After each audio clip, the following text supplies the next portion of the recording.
when we last left our heroes, they had defeated a Hydra, which is nice. And they had thwarted some Mind Flayer shenanigans. Thwarted equally some body horror shenanigans from the Mind Flayers. Returned to the Albatross to see that Grace and Wrath had kind of like broken out of this little weird hold that the weird Mind Flayery fleshy food had on them. They also found out that in the dead of night, when Vigilance was tending to her potentially dying friends, I like the story. A literal fucking chest and a literal mirror got stolen. A woman mirror and a boy chest. They have souls. So you admit you made life? Look, what I do and do not admit is not anyone's business but my own.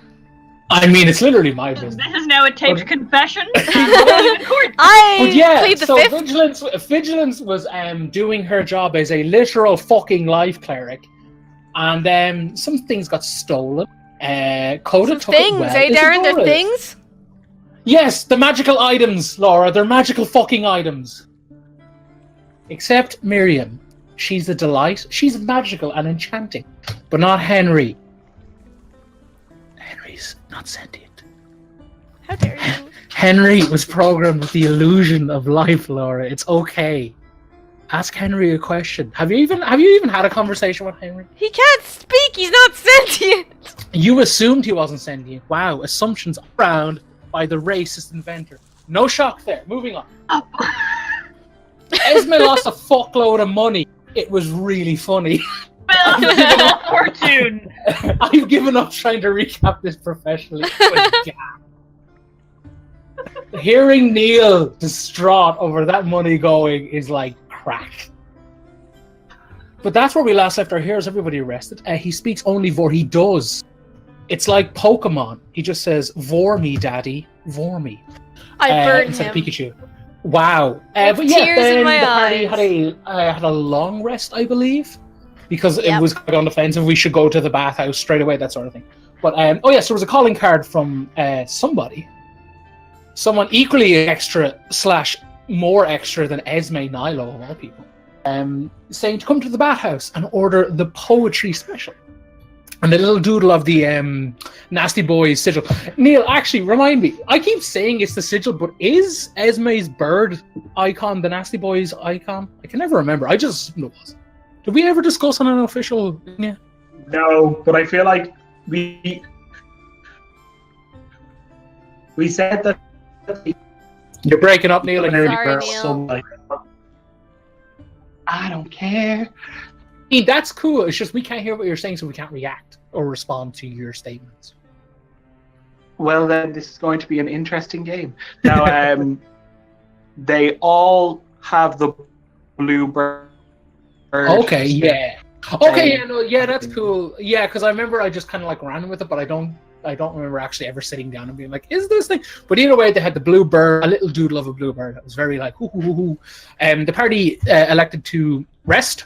Gather their strength, get those spell slots back, and that's where we are now. It's the morning. The torchbearers are actually nursing a mind-controlled body horror hangover.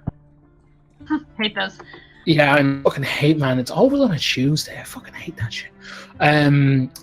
Vigilance is nowhere to be seen. Exactly. Nope, they gone funeral. Oh, yeah. So we're it's a new day.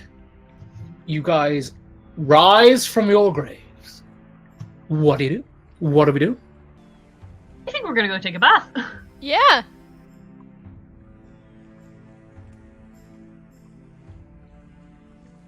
Cool. Alrighty. Esme returns to her grave.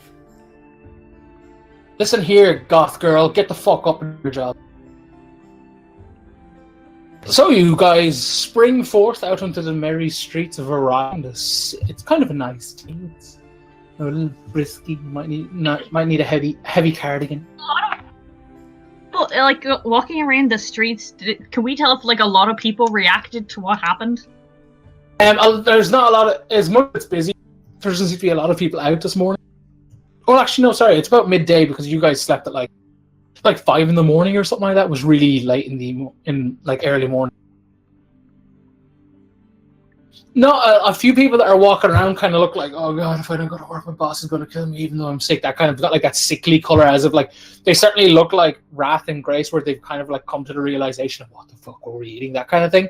But it's more just like probably like the skeleton crew of most workplaces are like on their way to open up, and if they don't, they'll get in trouble, that sort of thing. Mm. But like Is nobody everyone looks just like very hungover?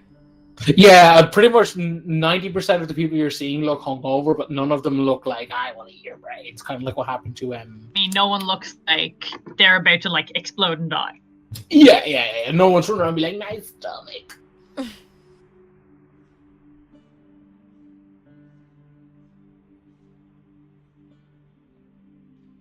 But yeah, to navigate essentially to the bathhouse, can I have a survival check for it?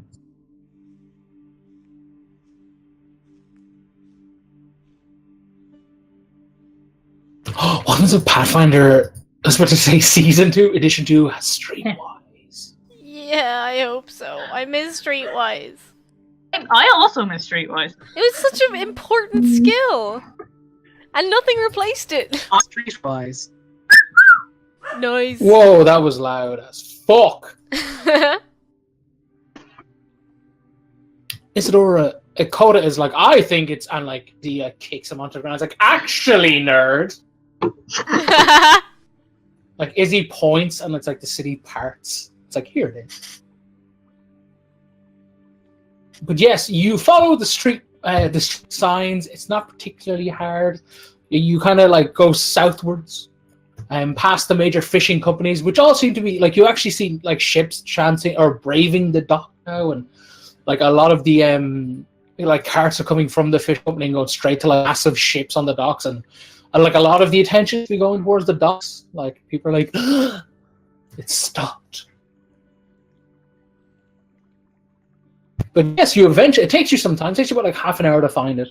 But as you round the corner, you see a kind of like very large building, ornate and kind of like sculptures, like almost gargoyle-like things, hang on the corners. Very like kind of looks out of place in how like decorative it is. All the windows are very beautiful stained glass, kind of that ruby red, kind of like red light district kind of vibe to it, but you can't quite see. Everything's kind of like was it like not frosted, but kind of like wavy glass that like if someone were to stand on them or stand behind the glass, you would see like kind of like a distorted wibbly outline of them, but you wouldn't be able to discern like complete features or anything like that.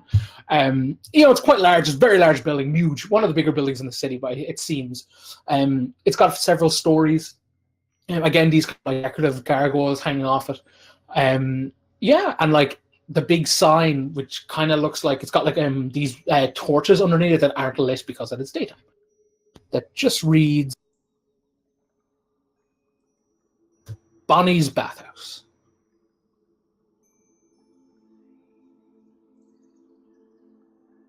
But yes, the doors, like it looks like it's open. There's no reason why it shouldn't be open. Neil, we were talking about this. Do you want to try the one-shot server?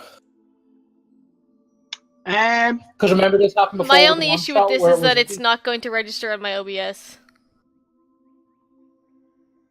Like, my OBS is kind of built into this server, but I can try and figure that out. Currently? Is it simply a matter of switching it, or what? I don't know. I use like a StreamKit overlay thing, and I don't know how it works. I can't remember. But I can try and figure it out.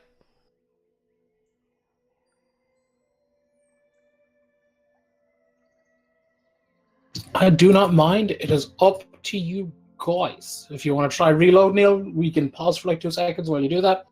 If you want to just like quit and stop Discord and restart it and stuff, see if that works, and then if not, we could switch over.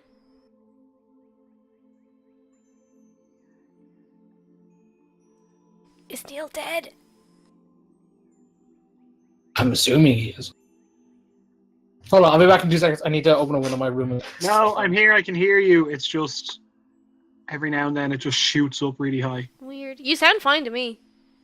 Yeah. Well, I've gone from over 3,000 ping to 27 ping, so I don't know what the story is. 3,000 is crazy. That's what I used to yeah, get. like Yeah, no, that's what I used to get when I used to lag like crazy. No way. My highest go is like 300 maybe. I think I'm getting a bit better now. It's mostly just whatever was happening was full on dropping, like pulling me up to the 3,000 mark. And I was like, cool. Yeah.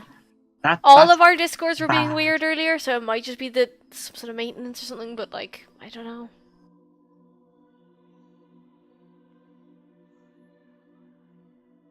I'm okay currently. Yeah, you sound fine.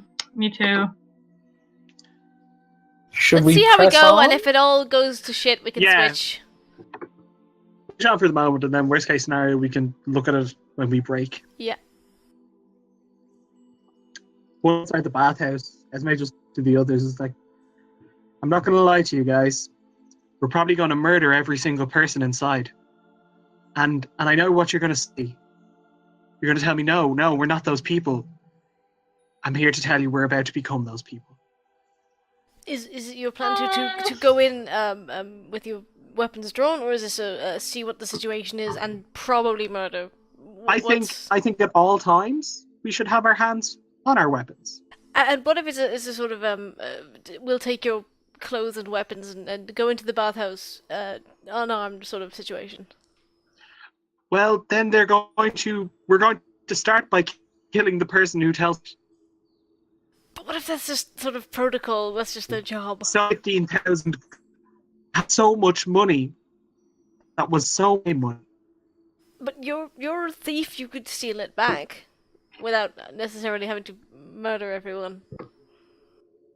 Are you suggesting some kind of roll-off? I'm suggesting we maybe see what the lay of the land is before we start resorting to murder. But I mean, if it is necessary, of course, they did steal. Fine. No, my, Coda. You're in charge now. No, You can no, lead us please, in. no, you're in charge. No. Sorry. Esme just steps behind Isidorus. Like, you're in charge, Coda. Lead us on. I walk into the bathhouse. As you walk in, your noses are bombarded with like flowery. Oh my god, we're in Lush? Are we in Lush? Are we in Lush? We're in Lush. Yeah, no, it's a flowery aromas. There is a tall fountain in the right, kind of like emulating a waterfall. It's very nice. The walls are decorated with hanging flowers, and as you spin, you see like kind of was a cove for people to clearly stand and kind of like pose behind the frost kind of red mirror or red window, that you guys saw from the outside, like little platforms where to sit and stand and pose and what have. There is a peach-colored tiefling behind the counter. Peach-colored tiefling? Peach-colored tiefling, yes. That's so cute. No. I hate it.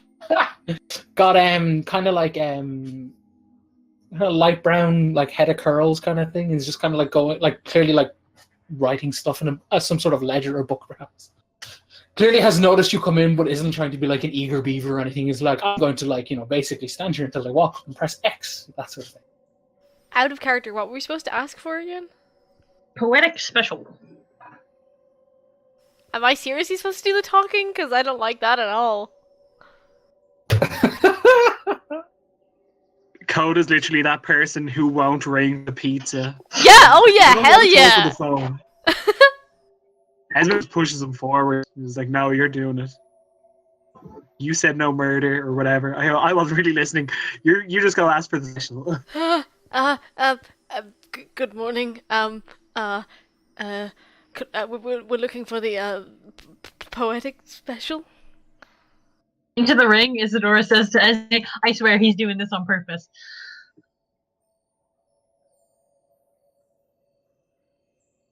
Oh! They spring up from the ledger and he's like, oh wow, okay, hello. What was it? Sorry, what?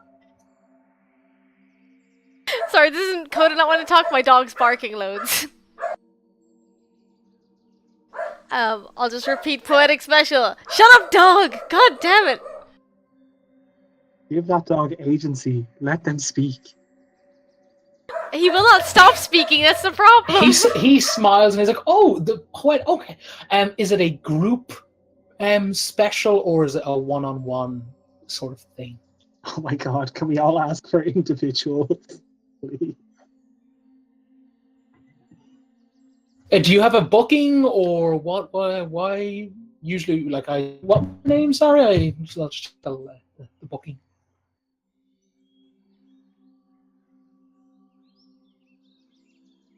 Laura, put a message in chat if your dog is still barking.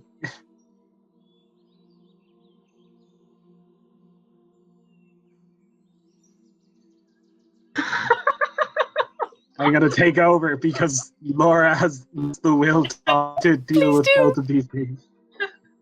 What's the will to dog? So Esme, you saunter up and push Coda to the side. She just she puts her hand up her Coda's face. And He just throws stopped him barking. sideways. Oh, there we go. Coda, you're up. Esme pulls you back. God, no! I shouldn't have said you're anything. We don't have a booking. We're looking for poetic special. There's 3 of us. Is this a bad time? We can come back. Oh, we can no, leave no, the no, city. that's It's fine.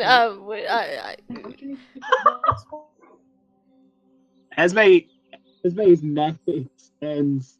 And she, like Beetlejuice, moves her head up beside you. Like, what is actually wrong with you? And then she slinks back away. He's like nods. He's like, okay, I just need a name for the records. You are a.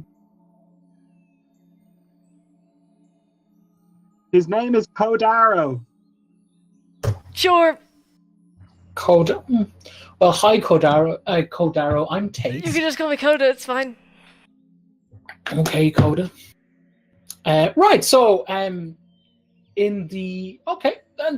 closes the ledger and it's like, come on, and gestures to one of the doors, like a nice double doors, like kind of redwood and kind of like gold, like what's the word, like gold metal. There we go. Well, like trimmings of squirrels and kind of really nice decorative, fancy, ornate kind of designs. And pushes past. It's essentially what looks kind of like a changing room. Right. Well, you can at your own discretion. There are chests here to put your belongings. I have a key to all of them. You can take the key and he basically gestures to the armband that just runs, they wrap around your hand. Very nice. Some rope. Kind of flicks it back and forth. Leave all your belongings, and at your own choice, you can wear a towel, or if you feel a bit more covered up, there's some bathrobes. But yeah,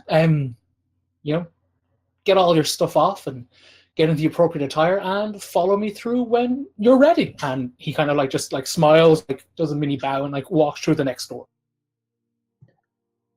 As he's going, Esme says, our friend really wants to play music while we are in the bath. Is that something you can accommodate? If I don't have music.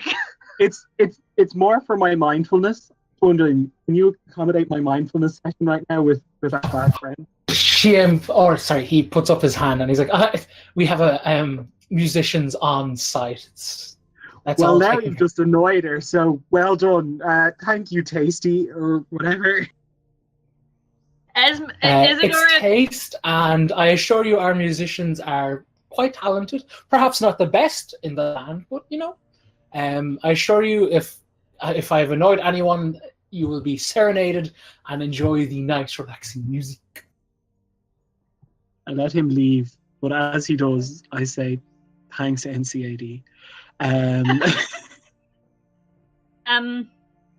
So Darren, Esme lets her hair down, and as we all know, Esme's hair is probably about 60 feet long. Mm-hmm. I'm just wondering, what kind of check is it for Esme to roll the rod up in her hair and have it maybe just stick out the top as though it's some kind of decoration? Ooh, that's smart. And before we get to that, there is those divider thingies for people to change, by the way. So it's not a case of you all just have to strip off in front of each other. Oh, thank God. So like it's just like there's plenty of divider. It's not like that. Just like walk in and drop. I don't your want shit, any nudity witnessed. Yeah, there's literally towels or Of course he bathrobes, your choice. Esme does not use them. That's, yeah, like literally the only person on the planet. Bar actually Rizba. I can see Rizba just stripping and being like, "Hey, ho, where's my sword?" Guys, can you hear me? Yeah, you're yes, fine. we can, Amy. Yeah, what's up? Sorry, I don't know if anyone can hear me or not. Oh, no, we can hear. Izura goes behind a divider and she takes a bathrobe. She like deconstructs the paper loot and tucks it in a pocket. Nice. Ooh, interesting. Yep, cool. Essentially, the bathrobes are like, really nice and big and fluffy, and they kind of go down to just like middle way through your shins, just below the knee kind of thing. They're nice. It's literally like just a choice for people who like, I've come to the Bathhouse, but I don't like, not that I feel comfortable, I'm not bothered getting naked. It's cool.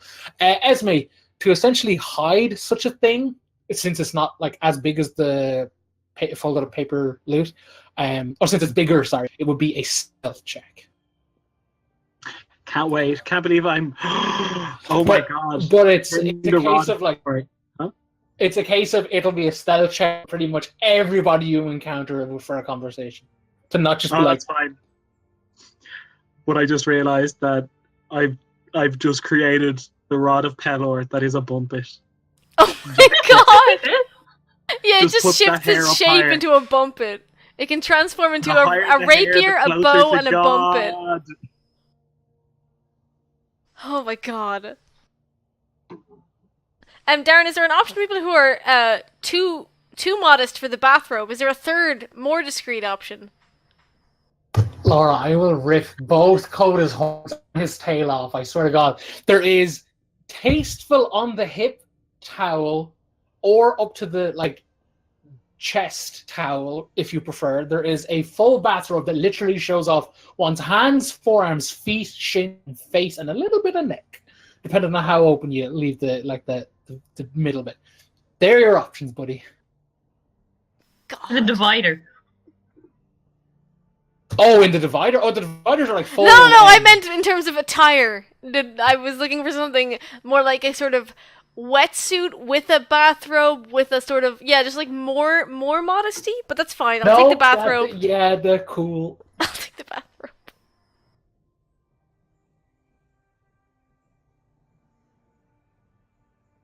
Yeah, no, it's cool. Yeah, because I was like, how would I do it? And I was like, yeah, I don't want to be that guy and force like a detailed explanation of like how is Adora's skin stuff works. So I was like, there's bathrobes that everyone can wear because it's just that it's easier, but it's just like, yeah, we don't need that conversation. But yeah, cool. Everyone changes, puts their stuff in the appropriate lockers and little keys. But Darren, fan service. No. Oh, if you don't think Brings episode. if you don't think I'm gonna draw everyone in like towels and bathrobes, you're sorely mistaken. Anyway, I say that I did not. Single thing you just said, Laura. sorry, I said if you think I am not going to draw everyone in towels, you are sorely mistaken. Oh, okay. That fan service. Yeah, no, I agree, Neil. Everybody loves fan service of the 7-year-old robot. Laura is our biggest only fan. Oh, wow, cool. Thanks. Just throw me under the bridge like that. Nice. Do you guys proceed? Actually, sorry, but we fucking proceed. Izzy, the nature of the loot make pretty much goddamn it like easy as hell to hide, which is fine. Esme, the rod is pretty damn big. You're going to need to roll. Is Coda trying to sneak anything in, Laura? I think a gun is hard to sneak into a bathhouse. Yeah, no, it is 100%. I don't think I have They let you have guns in the bath. I'm not even gonna like get it. I just don't think there's anything I can even begin to start to conceal. Like, I've got a rapier and a gun. I don't think I'm gonna be able to hide anything. I'll just Esme, okay. Esme, you play a very convincing bun using the rod of Pelor.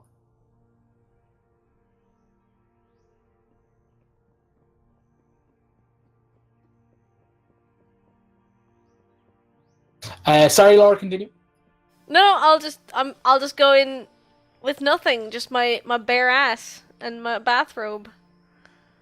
Yeah, fair. Okay. Yeah, so when you guys are like essentially ready, do you walk through the doors? Can we stroll in slow motion? Sure. I don't know Excellent. how to stroll. I mean, not demands a slow motion stroll as Esme Nilo with a towel around her hips, and both nothing Izzy and else. Coda. Yeah, oh yeah, like 100%. And Izzy and Coda trying to like cover up as much as possible and probably look. I mean, we can awkward walk through the for- door and like drop our bathrobes and have like a tasteful towel around. And it's like super cool. Go for it, but I ain't gonna really play your Carter. I'm imagining everyone walking slow motion through a door, dropping their bathrobes and having tasteful towels on. So that's how it's going. Yeah, that's okay. As you walk through the doors, you are immediately hit with very nice, like relaxing harp music. It's very chill, very low key, just kind of like atmospheric background noise. The place is lit by torches that have been clearly enchanted to give off a soft but potent kind of neon bluish look. The water, as you walk past some of the bats that immediately have patrons in them, of varying degrees of nudity. Underneath the water is torches again lit that give off kind of like a neon green kind of look. You immediately spot that these torches are more than likely everlasting or ever burning torches that can be quenched by water, so they're just used to essentially give an ambient mood to the water.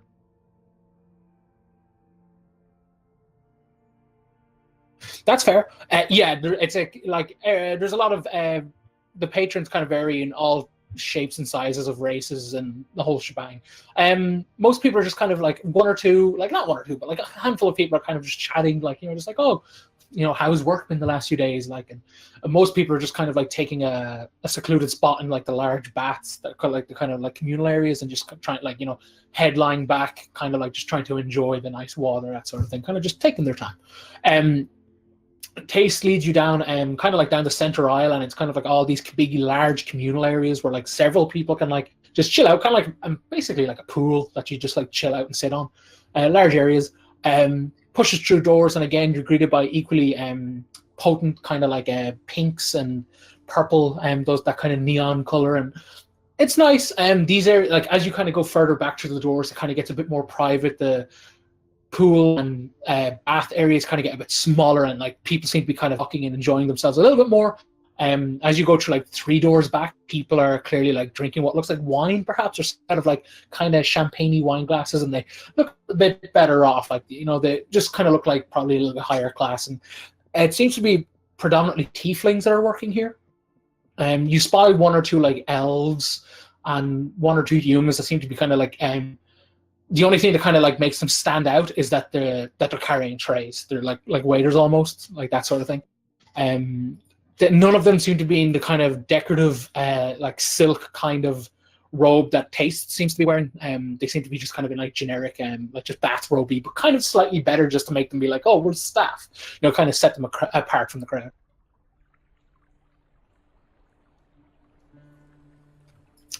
You are led to a door, and it's kind of like down a hallway to the right, and there's this large door, and Taste is like, right, if you guys go on in, Poetry will be inside and they will attend to you. Poetry's a person? They are indeed, yes. One of our most exquisite courtesans. Well, that wasn't the original plan, but let's go. I mean, with all due respect, Coda, this was obviously a brothel. In fairness, I didn't think it was. Just leans towards like, I didn't think it was. No, I'm 7 years old, and even I know what a brothel is. I'm 7 years old and I know what a boob is. Get out of my face. I've touched a boob. Oh God. And with that, Esme goes to see the courtesan. No, Coda's like, wait. Are we supposed to be like, are we? Is this a sort of? Yeah, I is this push a him into sex the room. thing? Oh God. Yeah, I'm in the I push room. him into the room. Yeah. I just love the image of Coda. It's like, oh God, it's a sex thing. And he's like, come on, get it over. As you guys go inside, it's kind of a large kind of pool / bath. Like actually, it's got like a step or a lip enough for you to just sit at the edge if you wanted to and relax. It's quite large. It'd probably fit like a fair few people. In the corner, there's kind of a more smaller, more private, or not private, but like more condensed for maybe like a one-on-one thing, or at least relax and chat with a singular or perhaps two people. Perhaps you could get two halflings or gnomes in there if you tried, that sort of thing. The room is lit by very low, dim lit. I was about to say very low light, dimly lit, kind of those blue neon torches. And the water in both pools / baths have that kind of really vibrant neon kind of green glow to them. So it's kind of like uplit from green. There's going to be follow my voice. Ignore the heavy breathing. I don't think I've ever been less engaged after that. He's like, Squirming through. No, I'd never do anything like that. Experimental DMD. ASMR DMD. Let's do it.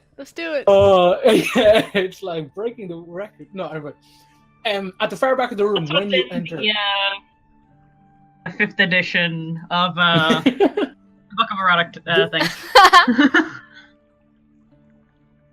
At the back of the room, sitting on the edge of the bath, like, 1 foot gingerly swaying back and forth in the water in kind of like a very open silk robe and wearing what looks like really nice lingerie, is a tiefling. And when you enter, they kind of like perk up and they kind of wave and say, "Oh, I haven't had a group in a while.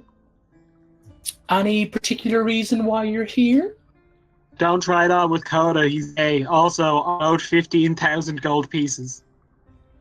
I have nothing to do with that. Oh. Well, I have a note. It might get soggy. Actually, in fact, it's not on me. But I was told to order this because I need to talk to someone who has my money. Oh, well, they're like, "Oh, okay, well, they gesture to the water and they kind of get down into themselves. Relax, and I'm sure whoever has this with you will be along shortly. So, do you want to do anything? Or? No. Can I insight them? Yes, you can. I want to insight you. Oh boy. Can I try? As I just said, it's like, poetry, how much do you usually charge for, like, whatever it is you do? Coda. You got +7 insight. That's fucking rad, dude. Oh yeah, insight's intelligence, isn't it? It's wisdom, but No, I'm trained in it. That's fair. No, I always mix insight and. I got Investigation, auto-trained in that's more insight and persuasion from being a merchant, and that's like the least. Yeah, like, it's it's ridiculous. No, that's not ridiculous. No, insight's great. Right, cool. I'll get to your reading of the 24 after I respond to Esme's question. They like kind of don't get up from where they're sitting and kind of continue swaying. Like they're essentially definitely getting like really, really high quality white lace lingerie ruined in the water. But hey, what are you looking for? I would just 100% be into getting a foot rub, so as I just whips off the towel and gets in. They kind of look as I was like, I've done that before plenty of times. Yeah, come on over and like hop into the water and like scoot over. Esme just gets in and she says, "Guys, if anyone drowns me, avenge my death." And she just gets in. And Coda, they are playing dumb. Looks away. She's only 7. This is inappropriate. Sorry, they're playing dumb. They're playing dumb. Yeah. Can I have a look around the room for any like? Is it just them in this room, or is there like guards check, or? For the most part, it is just them. They seem to be the lone individuals there. As much as it's dimly lit, it's still got like piercing enough, like kind of neon light that you would definitely see figures standing if there was like. Yeah. There's no like archways or there's pillars, but unless the person standing behind them is like paper thin, like you'd definitely notice them. But give me a perception. I got a 10. Yeah, Coda. From like literally like looking around the room, it's just you guys plus poetry. And yeah, Esme. They saunter on over and start like giving you a nice foot rub. Aaron, I would like them to roll performance. Like I want to know how good this will be. Pretty good. Wow. Yeah, okay. Amy, you asked the question, I believe. We use the room, and how does this motherfucker have a +12 to performance? Expertise feats. It's their class. It's pretty big. Let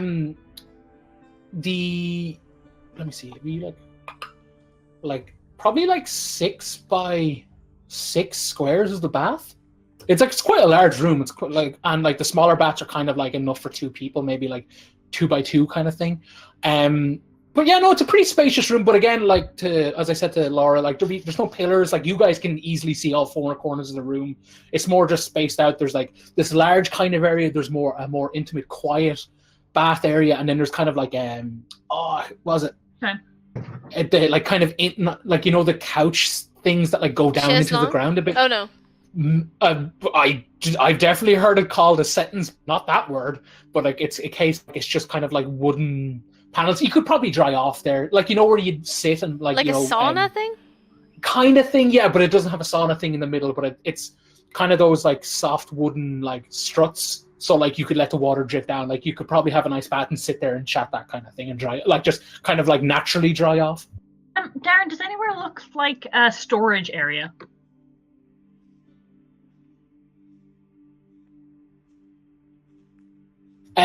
Yeah, there is a place off to the right that has a series of shelves, and perhaps store towels, and there's kind of coat hangers, and there's kind of these weird, not weird, but kind of just metal rods in between everything. Is he kind of actively looking or something like that? Yeah, when you do that, you see poetry spies. Is he do that? And they're like, oh, if you want, you can hang your robe there, and they're enchanted to kind of constantly produce heat, so they'll keep it warm, so you can put it back on after you take a dip. Cool idea, but she's not going to compliment poetry on it. That's fair. Are there any other doors leading out of here other than the one we came in? Just the one you came in. Is there what's the ceiling situation like? Any room for assassins or? I don't know. Why don't you look up? I look up. It's Revenge of Gerald. Oh shit. Gerald 2, Gerald harder. And yeah, the room kind of goes up into a dome, and it's kind of got a really nice a mosaic of again tieflings, kind of the painting of God and Adam. Creation of Man? Creation of Man, yeah. Yeah, it's kind of like that, but it's literally like a tiefling. Like a tiefling doing the thing to another tiefling, and it's okay. It's just a weird pose. But yeah, it kind of encompasses the top of the room, and yeah, there's no archways or no support beams or struts or rafters. That's that bloody word. Up there. It's completely open. Guys, you should get a foot rub. It's a really good foot rub. Poetry nods no, come on in. It's even if you want to sit on the edge, I'll do your feet. It's fine. Whatever. Has Coda told us that they're lying? Into the ring. Oh, were we wearing the rings? Are we allowed to wear rings in here? She didn't take hers off.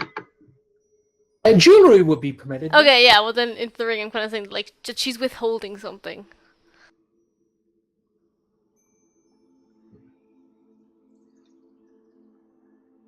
Sorry, they.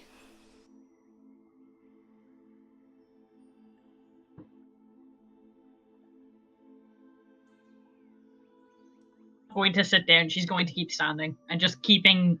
She's going to stay. She's not even trying to hide it. She is staying alert. Sorry, say that, Amy. The first snippet of that sentence, I believe, got cut out because it was kind of a running thing. Isadora is going to stay standing, and she's going to stay visibly alert. She's not even pretending that she's letting her guard down. It's sort of kind of occasionally just looking around kind of thing.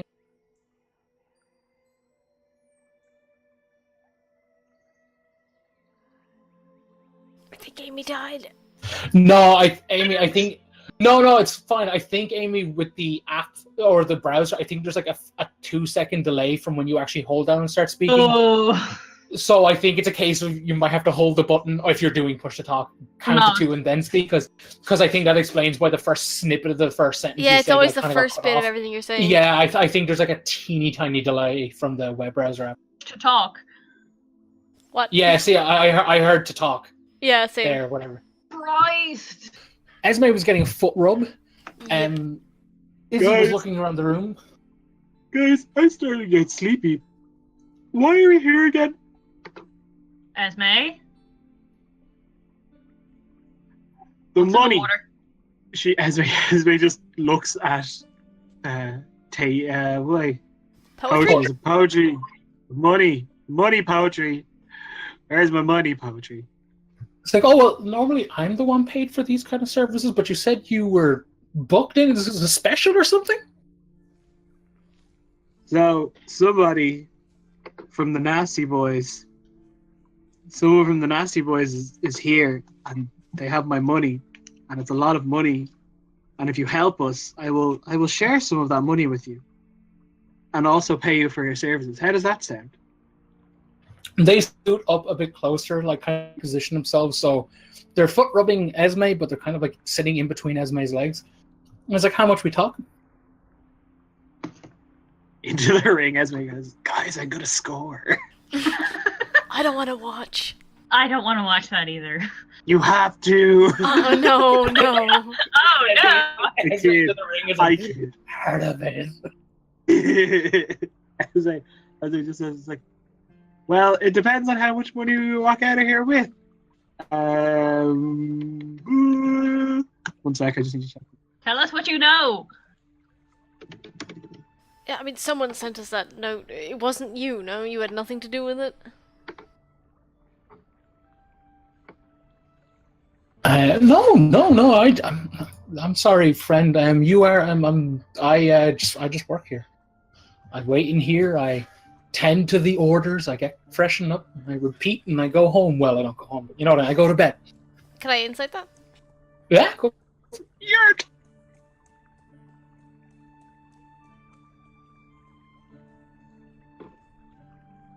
$24? Yeah, no.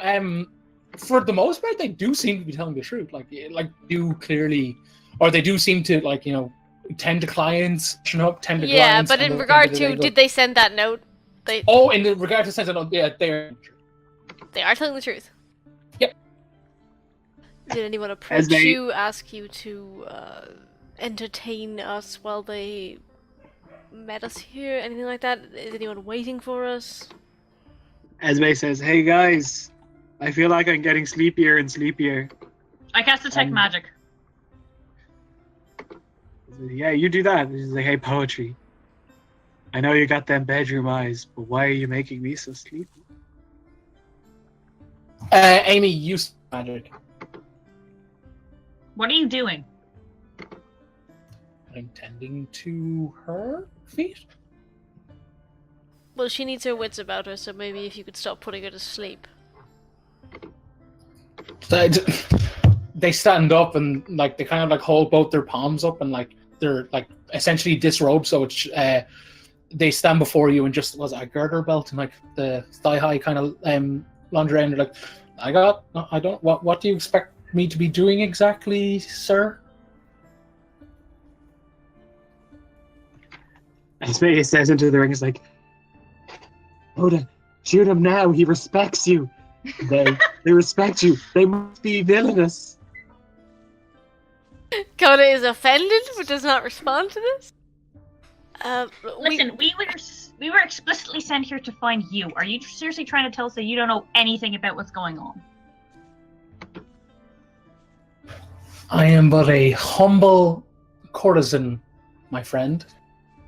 And they sit back down and tend to Esme's feet. Esme's like, guys, I'm gonna fall asleep this time. So I don't know if you want to just, if you want to just go in on this one. I don't know what to do anymore.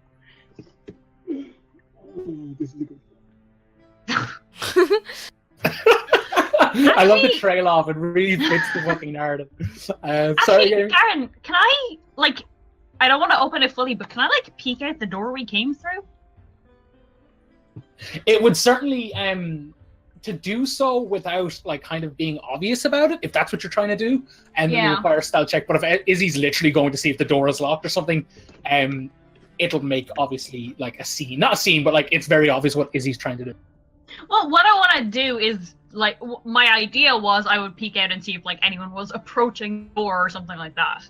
Okay, cool. Well, That's what she's thinking. Yeah, but I'll roll stealth. Yeah, but that's the case. If you can do that, it's just if you want to do it quiet, it'll be stealth. But if not, you just do it. 19. Izzy is silent as a mouse, and when she opens the door and peeks out, the hallway is clear. You can hear the soft, relaxing music of the foyer, kind of very muffled because you're several doors behind, but the heart. But yeah, no, it seems empty. Esme.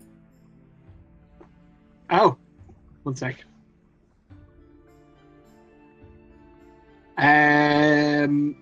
One sec. I'll kind of say to this to poetry like, you haven't seen anyone come in here with a decent amount of goods in the last day or so, passing through here with new items, new cargo. Oh, I'm sorry, sir. You've obviously gone through our little deposit area. No goods come in, no goods go out, as far as I'm concerned. You know how good this foot rub? Esme's obnoxious snoring is heard. Whatever Esme? you're doing to her, can you please stop? We're trying to talk to you. I was asked to give this lady a nice foot rub, and I have. I And she whack seems it to have over the dozed off. head. Esme is pretty much out for the count. To do so would require quite a large one, aka a and a punch in the face. That just string. Yes, please. Oh, are you Ooh. fucking You kidding? fall into the pool. Izzy slips a bit on the water and kind of goes down on one knee, and Poetry stands by and says, "Oh, no, you could just relax and just what is going on?" You weren't asked to put her to What? sleep. What is going on is that we were stolen from, and we were told to come here. And now no one is giving us any answers or giving us back the stuff they took. And now one of our friends is asleep and isn't waking up. And this isn't dozing. This isn't dozing. She isn't awake. Now either you know something or someone is screwing us all. Poetry rolls their eyes and stands up and gives a sharp whistle. Kind of goes up, down, up, down. The ornate wall opens up. It's as if like a flush doorway that could not be perceived unless you literally went up and kind of like ran a thumb and like, did that whole search for an airway with like smoke. It just opens up and you hear Poetry. It's like, they wouldn't get on the water. I tried my best. Whatever. I knew it, you little prick! They shrug and like take their wet robe up off the out of the water and put it on. Can I try to wake Esme up when this wall opens? Yeah, You can, when this wall opens, what do we see? From darkness, strides forward. No, you're not doing that great. Do you have no strength? Nope. Oh, never mind. Are you surprised? I thought you had a little. I have a +1 to con and a 0 strength. 4 individuals step out from the shadows, one after the other, in very flamboyant outfits. It looks like, again, from the dim light, kind of leather armor mixed with kind of like almost like a burlesque outfit. The hips of it kind of have like frills and lace, and the shoulders also have equally frilly and lace things dangling from it. It seems to be a combination of white and red, white leather with red straps, and like the frills and lace that kind of sit on like the hips and shoulders and such are very vibrant crimson red. The individuals all have like kind of slick back hair, very those with short hair it's kind of like gelled back, and those with say like longer hair is kind of tied back and tied ponytails. On their face is white face paint, and under their left eye is a little heart. Their lips kind of have like a heart drawn over them instead of just blatant lipstick sort of thing, outlined in black. Again, these colors are kind of a bit hard to discern due to the off neon lighting. But they're like, ugh, only one got in the water. And they kind of all stand there with their hands on their hips. One of them kind of seems a bit more flamboyant and a bit more frilly. Their front of their leather armor, kind of all, like the way the straps are positioned, it clearly looks like it's trying to mimic that of a corset, but it's quite clearly like leather armor and straps and like buckles and such for protection. But she stands before you with her hands on her hips, and she's like, well, we better get her out of there. And she's like, gestures to the two, and she's like, all right, get your friend up. Yeah, I'll help Esme out of the bath thing. I'm gonna give her another smack. Just, I think Yeah, that just is my for fun. mood, AC. God, we have no weapons. Esme, and no you take AC. 1 bludgeoning damage. And slowly wake up. You're still kind of groggy from the vapors in the water. Yes, hello. What's the number of that bus that you... The 3 individuals that stand behind this leader, perhaps, all brandish crossbows and aim at the party and like throw manacles into the water, and they're like, you know what happens next. We don't. And the leader kind of rolls her eyes and she's like, you put the manacles on each other and you come quietly. Not even gonna do it themselves. You just What can't is get the this thing? thugs these days.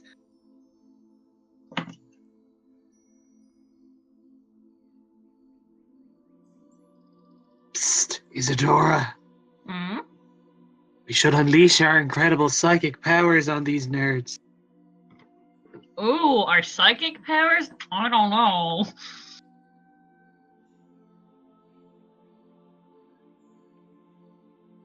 I just realized code is effectively useless and now I'm sad. Mhm. As in, Hi! I'll be punching with a It's just like, 0 you have strength? Nothing. What are we gonna do Yeah, with Coda? I do nothing! If someone hits me, I can hellishly rebuke them once. That's Okay. all I can do. Esme gets out of the water and she just says, like, you shouldn't throw your iron manacles into the water. Now they are going to rust. It's like, oh, we'll buy more. We came into a wealthy sum recently. No, you didn't. You stole from me. But if you want those manacles on these wrists, and she just flaunts her wrists, it's like, you're gonna have to go and get them. Or you could shoot me. Don't. What if you shoot? No. Esme, can I have a strength save, please? No. Oh my God! Yes. What? As Esme steps out of like following the lip and to the bat, like, if you want those manacles on this round, just a boot into her chest, like sends her back into the water. It's like, be a good dear and pick them up while you're down there, yeah? Okay, so something important happens here, which is Esme turns into a werewolf and then drags the bitch in the pool. Esme turns into a werewolf and then drags the bitch in the pool as though she is that literal, what is it, the sea lion that grabs the young girl by the hair. I'm pulling her in Ooh, and I'm hold going to on. strangle her underwater. So this is on. Okay, one sec. What do I have to do to attack this woman, darling? Technically, it's a melee attack, and then if it hits, it's a like they make a strength saving throw to like be pulled, to not be pulled. Sorry. God, I wish I was a fighter. That's not that great. I mean a real fighter, not a fake fighter. Ouch. That's the thing I love about Coda. It's like he's trained in every weapon, but can only use like 3 of them. Because he's got a 0 strength. Actually, will I be able to, when she does this, while they're all looking at her drag this, like, turn into a werewolf and drag this person underwater, could I try and, I don't know what the role is, but, like, basically disarm one of these people with crossbows? Like, just go up and try and grab the crossbow off them? It would be a sleight of hand check versus their strength. So like Okay. opposed rolls, but you're using sleight of hand. Yeah, I'll try it. Esme, are you going to give that just that attack?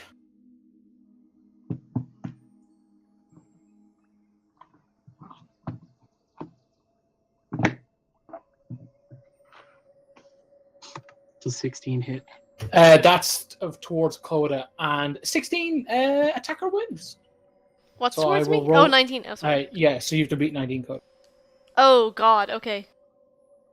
And Neil, that is a nat 20. I beat that 19, though. You did. So as this commotion happens, Coda So darts forward and can I grabs. attempt to nat 20 that nat 20? I mean, it Do was it. more like you struck them and they had to make a save. Oh, So it's a case of you go to grab them, and like when you pull down, you can have some of their really nice armor. So that's rude. now I'm. And she's like, "Hey, whoa, hey, and like Coda, you now have a crossbow, and one of them is disarmed and doesn't look too pleased. Yeah, I'm pointing it at them.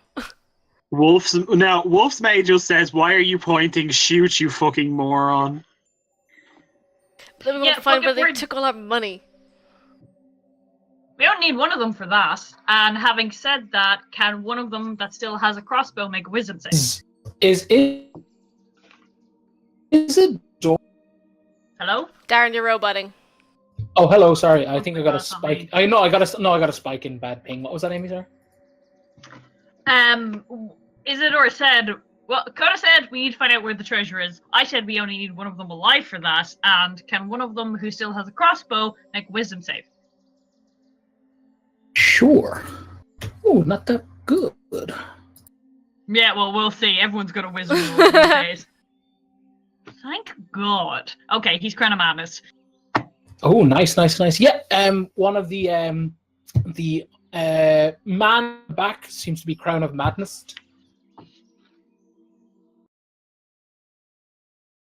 Can all of you make strength saving throws? Oh, that doesn't sound good. I got 14.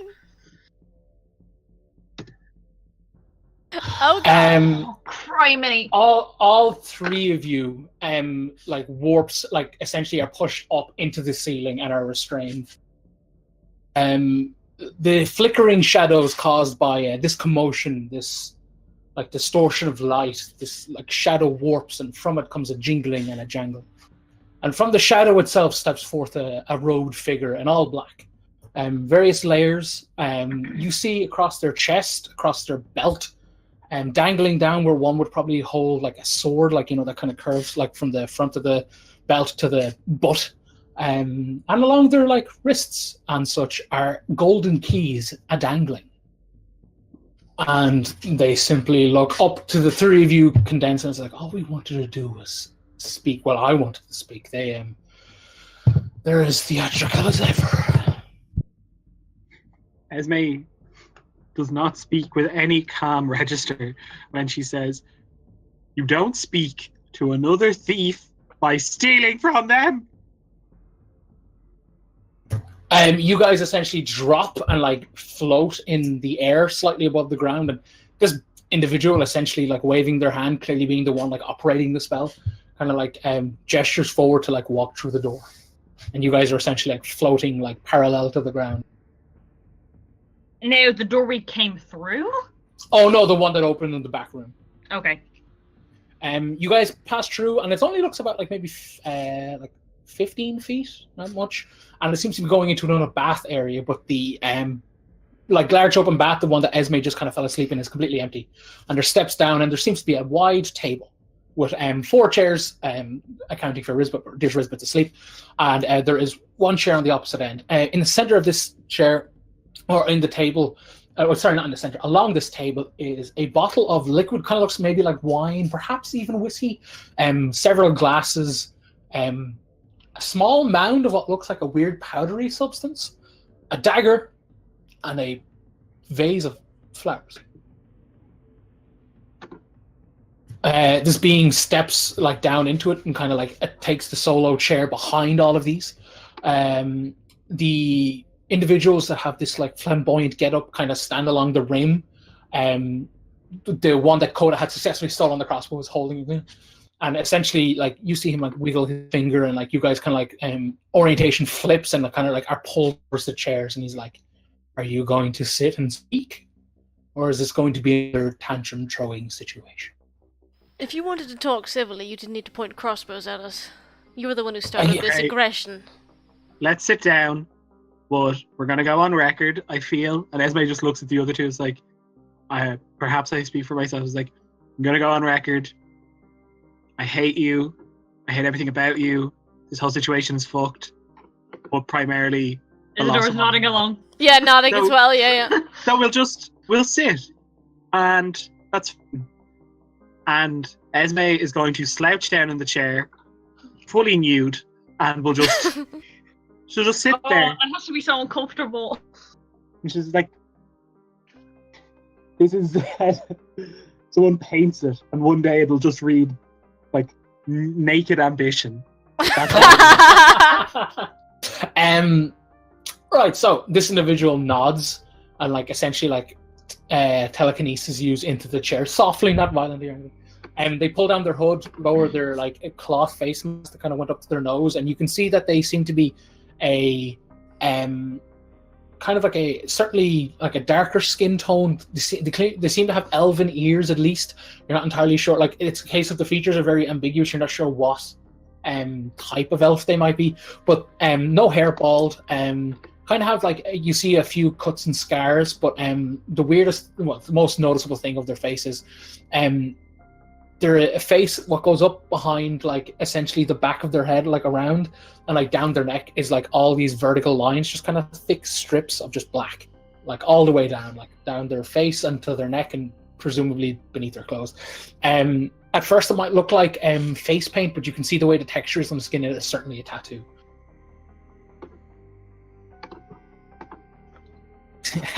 No. The room before you is much like the one you were previously in, lit above the pool. I keep saying pool, like the bath area with these kind of like ever-burning blue neon torches, whereas down where you are now is these kind of like vibrant green neon kind of torches. And it's like, right, well, introductions are in order, I believe. I mean, I don't think they are, because you know who we are, and I'm not really sure I much care who you are. He nods, and he's like, oh, well. It's like, now, I'm Esme. It is Esme. Is Esmeralda? Is Esme short for Esmeralda? No, it's just short for Esme if you're nasty. Okay, wow, that's whatever. Interesting parents. Okay, and like, he kind of reaches down beside his chair and like seemingly out of nowhere slams this massive, huge, thick tome. It's kind of like A2 in size, really big, really thick, broken, crusty black leather, and all the trims of the pages clearly have that kind of like lick of like gold trimming. It's like, right, well, so we've got dearest Miss Tanner, is it Esmeralda if you're nasty, Nilo, and Icarus, I believe, or are you Risbit? Risbit's napping. He grins and he's like, I'm Plague, I know exactly where. So, right, brass tacks. Oh, where are my manners? You can call me, and he kind of looks at the flowers and kind of like pokes at a dandelion. He's like, you can call me Dandelion, sure. Let's use that. Now, Esme, you seem vexed. Okay, Dandy, I think, do you want me to shoot straight on this one? I can shoot straight on this one. How's that sound? I'm just saying you seem irritated. Would you like a drink? Would you like some drugs? Would you like to stab some? Would that make you feel better? And he gestures to like the drinks and the knife, like as he speaks. I mean, all three at once sound really good, but I think this is the time that we need to talk, because that's what you've asked us to talk. Oh, I know. Oh, no, I know. You can stab someone and speak at the same. I'm just saying, like, if like stabbing me or something would like ease your mood, like we can get that over with if you want to. Kind of gestures to the knife. No, I feel like we'll come back to that. How about you skip this whole stupid power play and just tell us, are you the one who robbed us, and if so, why? Oh my! Cody. He has a voice. Well, let's get those manacles off. And a flick his wrist, and you hear like the jangle of the keys on his wrist, and the manacles like fall. And he's like, right, so Esme, the nasty boys, correct? Aren't Darren? Neil. This is supposed to be a nasty boy, isn't he? No, Neil, this individual is the first thing from a nasty boy. It seems you've misread the situation. Oh, we got I thought he was played. doused in shroud powers. Oh no, there is certainly I like lit- there's a turned shroud boy in Orion. It's not the one in front of you. Ezra says, no. so wait, hold on, guys, this is important. Can you confirm that you are not associated with that bitch-ass Richmond? He laughs. Hold on, I didn't ask for a laugh, I asked for an answer, asshole. He's like, oh, I'm gonna pour me a drink. I'll pour all of us. What? Oh my god, you keep talking and not answering the question. I mean, you keep interrupting. I said Almost no. like you're taking too long to answer a yes or no question. It's yes or no. No, Esme, I'm not with Richmond. Richmond. Do you want to just end this and just tell us who you are working for, or who you are, or who you represent, or what you want from us? Esme, I must say your fellow nasty boy here is Is he here? No. He points at Coda when he says that. He's not a nasty boy. He's like, He- oh no, he's no, not no, no. You were all going down in the books as nasty boys, because that's how this goes. Right, so since your little red friend here is very, very good at negotiation and definitely wouldn't be the reason why you'd all end up dead if I wasn't in a rush. You wish the nasty boys to expand, I've been told. My ears to the ground tell you, the nasty boys are spreading out to all the surrounding cities, correct?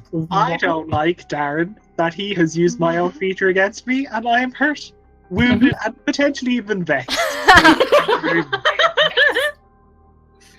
He's kind of Yes. like just rolling Why, his fingers. Yes, Yeah. I've done this thing.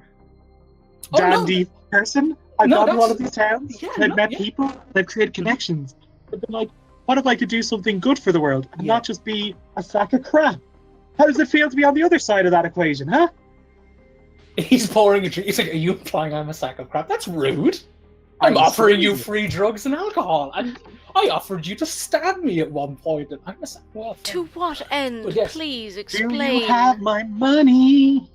He's like, yes, we have your money. Well, I have your money. I'd like it back. Oh, yes, okay, in due time. Can I continue, or do you want to just be very rushing? No, This you is- can continue. So, Esme, you did Oh, I have much like what you questions, said I'm to just me. wondering. Oh no, you didn't answer my question, so you get to answer. You get to ask a question when you answer. I answered your last question. I just thought it's my turn to ask Oh the no, question. Are sorry. you The books connected need to a the yes shroud or at all? no. I hear your question. He's tapping the massive tome, and he's like, "The books need a yes or a no, Esme." Much how you demanded one from me. Are you expanding the Nasty Boys to several cities? Yes. Yes. Fantastic. What was your question, sorry, now? Are you at all connected to the shroud? Fuck no. So who are you connected with? Because I've dealt with the shroud, Baal, and Pelor, and while Pelor's been pretty good, the other two have also been involved. I'm just wondering if you're another one of these godly types. No. I'm but a humble man, a humble thief. I come from a guild, the Guild of Shadows. We are at the top. We manage the game.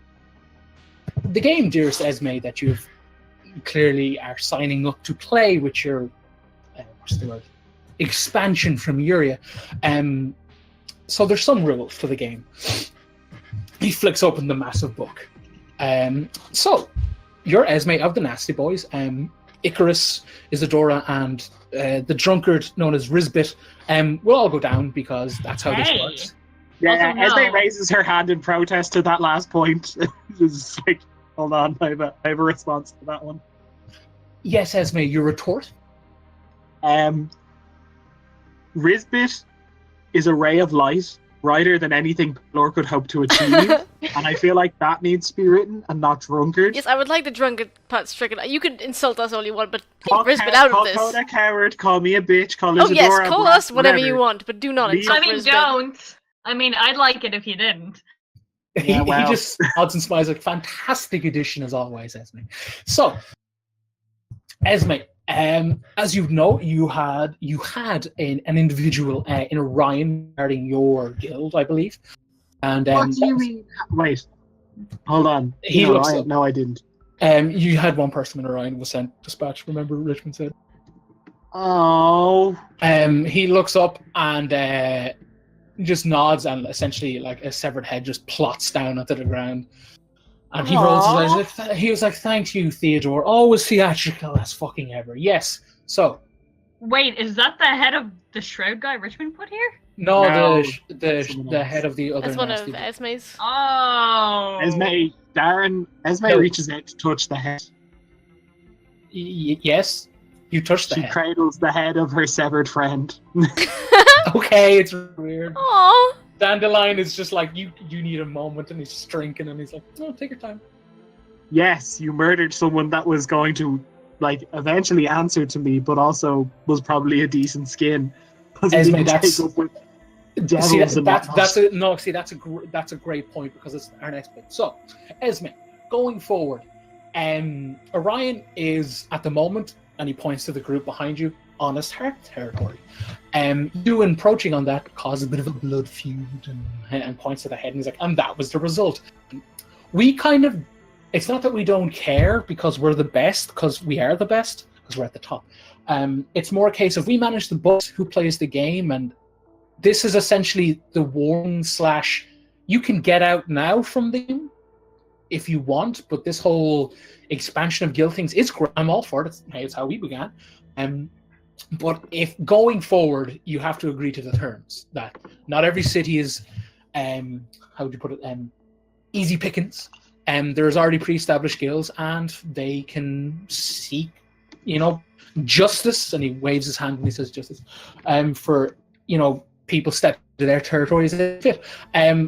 New players to the game often get a brief what's the word, like 2 weeks of protection, no feud, usually paid by in blood and gestures to the head, as rightfully so.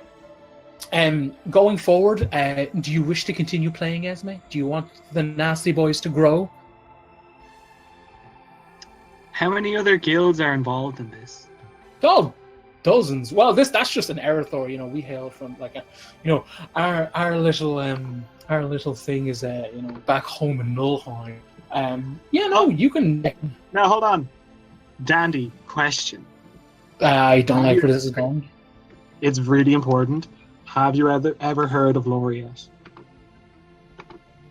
No, should I? Is she a guildie? No, no. She is this lich from Nullheim. She is the best. She literally threatens all life on Erythor, but also probably in Nullheim. That sounds like a you problem and not a me problem, because unless they steal, kill, hunt. No, look, I know, Dandy, you got all this, you got your dick on the table, it's great, it's 12 inches long, good, way to go. Why don't we just team up? Let's just team up.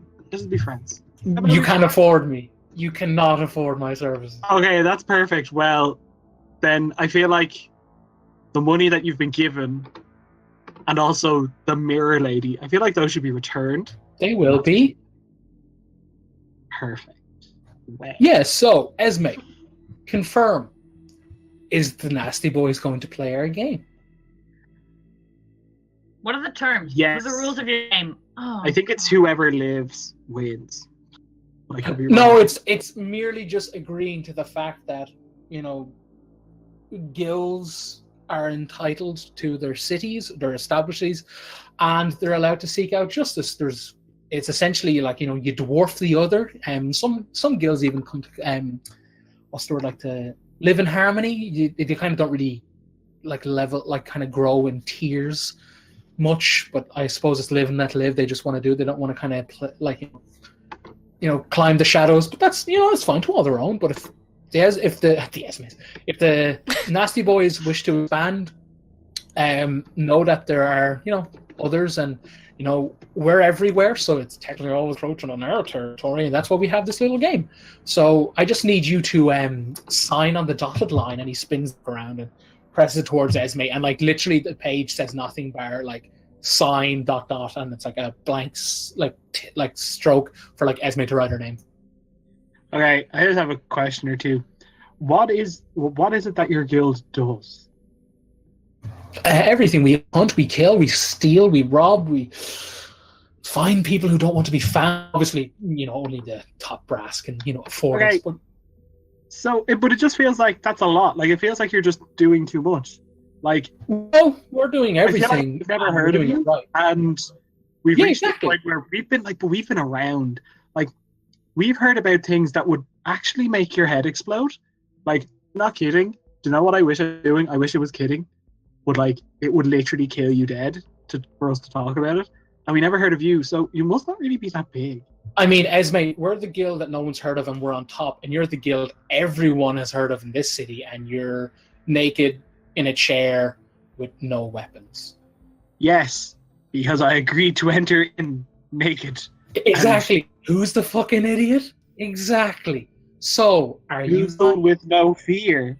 Who's the one who had to lead who into their clutches? Like, you could have told me anywhere and anything. Oh, wow, no, and I this probably would have isn't- gone. This wasn't me. That was them. I just showed up because apparently Nasty Boy showed up. So I was like, well, that's the cue. And you've already talked to the Hearts before. And, I said, fuck it. I'll sit in on this little charade and take the helm. And here we Wait, are. who did They you wanted to talk to? kill you. Them. And gestures to Yeah. like they're like people in the get up, the like honest heart looking people. Esme just, Yeah, no. just like, who are they? Like, what the fuck is wrong with them? Wait, they're not yours? No, they're their own little guild. They're like their own Nasty Boys of Orion.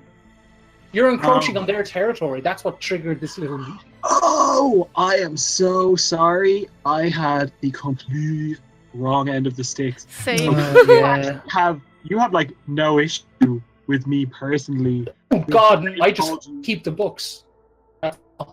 Dandy, I apologize for everything I've said to you before this point, because it was pretty fucked up. I assumed you were in charge of the people who stole all of my money. no. This man, and she like holds. It's like, if you can just give me like 2 seconds, I just need to ask these guys a few questions. Can you allow that? I'm more than willing to send the thing. I just need to do a short. He gestures, as Esme saying that, he gestures to come here, and like the one again kind of look leader like steps down to the bath, and he's like, here you go, and like kind of like you see him move his hand and chair that was probably left out for Riz, but kind of like skirts over to the side of the table, so it's like he's on one side of you guys, and to your right now is this chair, and this woman sits down, and it's like, I'll mediate, go wild. Just before you do, out of character, so this guy Dandelion is essentially a mediator between guilds. Yeah. Okay. Or, yeah, that's what I got confused on. But now I'm. The Guild of Shadows are like the top tier rogue-ish Right. type Right. guild. Right. But they've like literally feel zero threat from any other guild in that ball house that they just mediate 100% guilds fighting each other. As we're just like, hi, who are you? It's like, well, sugar, I'm Ruby. I can't remember how they describe them, but she's a red tiefling. She's like, okay, Ruby. So what game do you run? Same as you. Hunting people Okay. who don't want to be found, stealing things that people would rather keep, and not really on the down low, removing individuals for the right price. Okay, that seems like a fair game. Esme turns to Dandelion. It's like, Dandelion, there's a group of people up in Dagdom, the Dagdom Crows. Are they on your list? Are they in the book? It's like, I'm afraid they oh, that's Ruby's voice. No, they're not. Should I pay them a visit? No. So we're currently working with them. For the most part, my expansion has been more about getting a network of trusted advisors who can tell me what's going on and provide the best opportunities to help people. I understand that competition is necessary in some regard, but are we certain that there's no way that this can be resolved without getting into these kinds of fights here, Ruby? Oh, well, that is purely up to the guilds themselves, Esme. You can strike a deal with dear old Ruby here. and it's honestly up to you. We just keep track of the names and the members, so that's pretty much my job. Obviously, you can get the better your guild gets, the more notice you'll get of us. And hey, who knows? Maybe in 50 years we could work together. Who knows? That's nice. And Esme poses that to Ruby. Then it's just like, Ruby, is there any chance that I could get you a pre-approved member of this team that is there solely for my purposes and not to create a full-on extra guild here? Or is this gonna have to be UV us? Because I'm happy to do with whatever, but I wanted noted, and she points at the book, is like, I wanted noted that I was willing to attempt to seek compromise and avoid bloodshed before Let the record anything state. Esme also makes a very clear point of saying, is like, there's also a nasty boy other than myself currently in the city that is full on powered by the Shroud, and he should be like a priority because he is not even the real nasty boys. He's the shadow nasty boys powered by the Shroud, and he's potentially causing world-ending damage to the universe. And like, he seems like so much bigger fry than me and my measly, but not really. As Esme says that, Ruby's face kind of like twitches as if like, wait, what? And like Dandelion is kind of like, oh, you didn't know? Ruby, we're good at this game. Yeah, there's like two nasty boys, I think. Wait, hold on. There's two nasty boys in this town, and in every other town that I've been to. Is there two in Aloon, Darren? I don't know if I sent someone to Aloon. I think there's one. Shadow one. Oh yeah, there's one shadow and one regular. Yeah, Esme basically just says like, all of the towns, like pretty much the closest ones to this delightful little burg that they call Uria. There should be one, but there's two because there's two nasty boys, because one of our members couldn't get their shit together and had a cry. And there's not really one in Uria, but I'm heading that up in a few, like when I get things pretty much settled again. It's the whole complex thing. But yeah, there's like someone who, I hate to say it, but there's someone way more dangerous than me in this city, acting under the guise of the nasty boys. And she she moves towards Dandelion and is like, can you just please make a separate note of like, there's the real nasty boys and the shadow ones? And she's like, proper like admin, it's like, just there's a difference and you need to make sure keep that in mind. He nods and he's like, oh, I'll do the paperwork, I'll do. And Ruby leans forward and is like, so what you're saying is you want to set up a little agent deal but not take any of our contracts? Yeah, pretty much. Like, and also just be on a good terms with you. Like, if we hear of contracts that might be better suited to you guys, we'll send them on to you. If like vice versa, like actually view it as something that's friendly and not just persuasion. Oh yeah.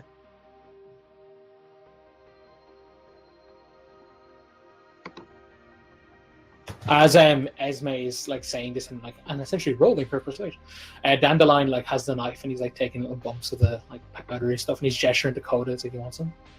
No, thank you. No. Not even a social bump. Wow. They have manners in Uria. God. Nope, they don't actually.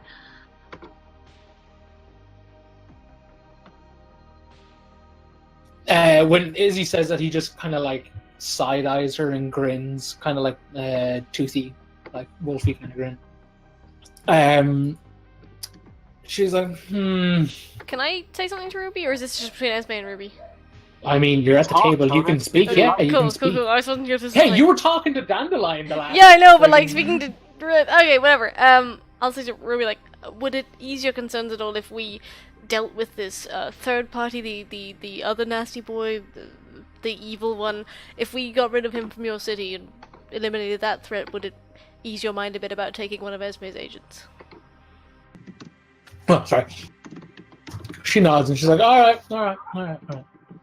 You deliver us this shroud boy's head on a plate. And don't, as you said, simple little agent ain't taking our contracts, ain't taking our work. Because my boys and my girls, they gotta eat, so they need work.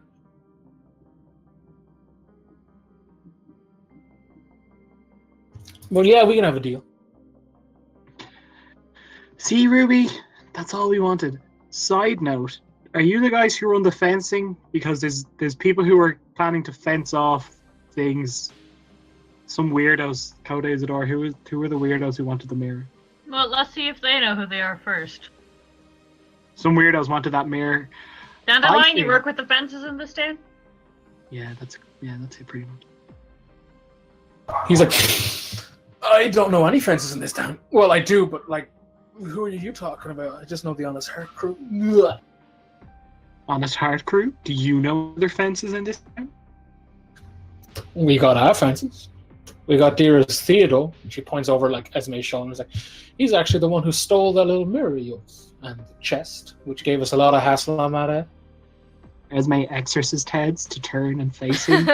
Her body stays forward facing. Just, yeah. It's like, there's a massive crack. Yeah. Oh yeah, it's disgusting. One of the individuals at the back is standing there, like hands crossed, kind of like, dangling in front of his crotches, and just nods with slick back hair, same frilly lace kind of like burlesque kind of style, and face paint much similar to Ruby's, and just kind of nods when Esme looks over. Isadora, is that the guy? What? Is that the one that we were gonna give the mirror to? No. Or who wanted? Oh, This hey. is. I don't know this guy. So You know Okay. everybody, is it, miss? the way, hold on, the way it's happened now, right? We've come into this town, and when we could have just been approached in a calm way, we weren't. I've been handed a severed head. That's a lot. In fair Esme, you picked it up, it was thrown at you. You could have left it where it fell, man. Well, I care about the people who do things for me. It's almost like I don't see them as useless. I see them as people with. He snorts a bit more. But that's a different. Yeah, no, continue. Listen, I love people. I have many children, none of them born of me, but they are all mine. She just says like, but look, we've come here completely planning to do work like later on, not being aware of this whole system. I'm just like, cool, what do we have to do to get someone in? I was going to deal with that after I killed the other guy. But I've come here now and it's like, there's other fences set up. There's a whole other nasty boy person set up. What do you, like, and Ezra just turns and is like, is this how the game works? You don't control your shit and people just sneak in? Who's Esme directing that? Ruby or Dan? She kind of directs it between the two of them, as though she's trying to convince Dandelion is like, they don't know what the fuck they're doing, but also full on is like, what's the story, Ruby? What's going on? Dandelion spins the dagger around and kind of like leaves it back on the table near the drugs.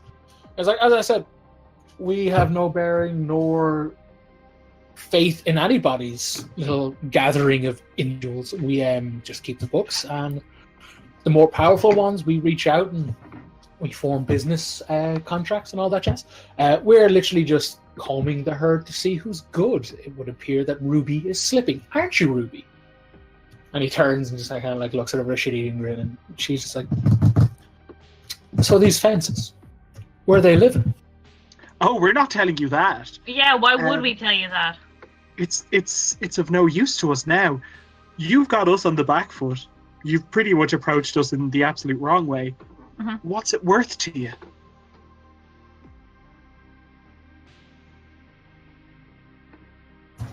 She's like, no, they gotta.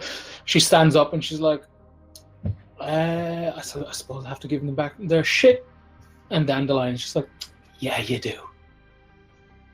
And she's like, all right, you'll find your little things, return to your little quarters. Me and my boys and girls got fences to find, and tips are non-existent. Hatton walks off. Bye, Ruby. Esme just kind of turns to the other two once they've all left. It's like, so if we were to like set up with those fences now, Dandelion leans forward and he's like, that counts as growing your guild, yes.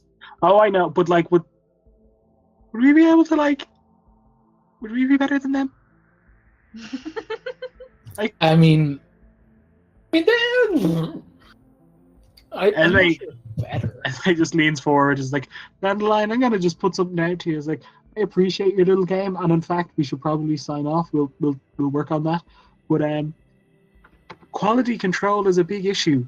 We do a lot of traveling. It's hard for us to sit down and do the admin work necessary to keep hitting our goals. And targets. I know. You're like you've interacted with one of mine before. Oh my god, who? Sorry. He like flicks his nose a load, and like you see bits of powder come off, and he's like, "It's like part of the game. Esme, no names, but she didn't look the way she normally does. She likes to play dress up when she interacts with the." He's like, forgive the phrase, like lower guilds, but yeah, no, she's a good agent. But yeah, no, I understand that. So you're trying to branch out. Who knows, Neil? Literally never ever going to be told. But you guys have encountered one of Dandy's in Orion. Online. Oh no, in Europe. Oh shit. Oh, there's That doesn't narrow it down at all. As I There's just lots said, of it's people like, in Uria. okay, well, it would be great if at some point you could help us out with this. I appreciate no names, but also Well, hold we're on. like Help you we're out with nice what specifically? just finding out who that person is. I want to stay in contact. I'm a nice person. I don't really understand what's going on. Esme, we find you when we need you. Again, no offense, but you can't afford our services. Like, no offense, but trust me. Oh my god! So you're like super high up. Are you so high up that you I am know super how high. to- That is correct. I don't know if you know, but it's just wondering. It's like, so we have to like fight the agents of a god. Any idea how best to like fight the agents of a god? Gods, magic, anti-magic. There you go. Boom. That's for free. And he drops a non-existent. He picks the dagger up and drops it like a mine. Cool. That's pretty. Do we have to sign now? Or You can we have to sign.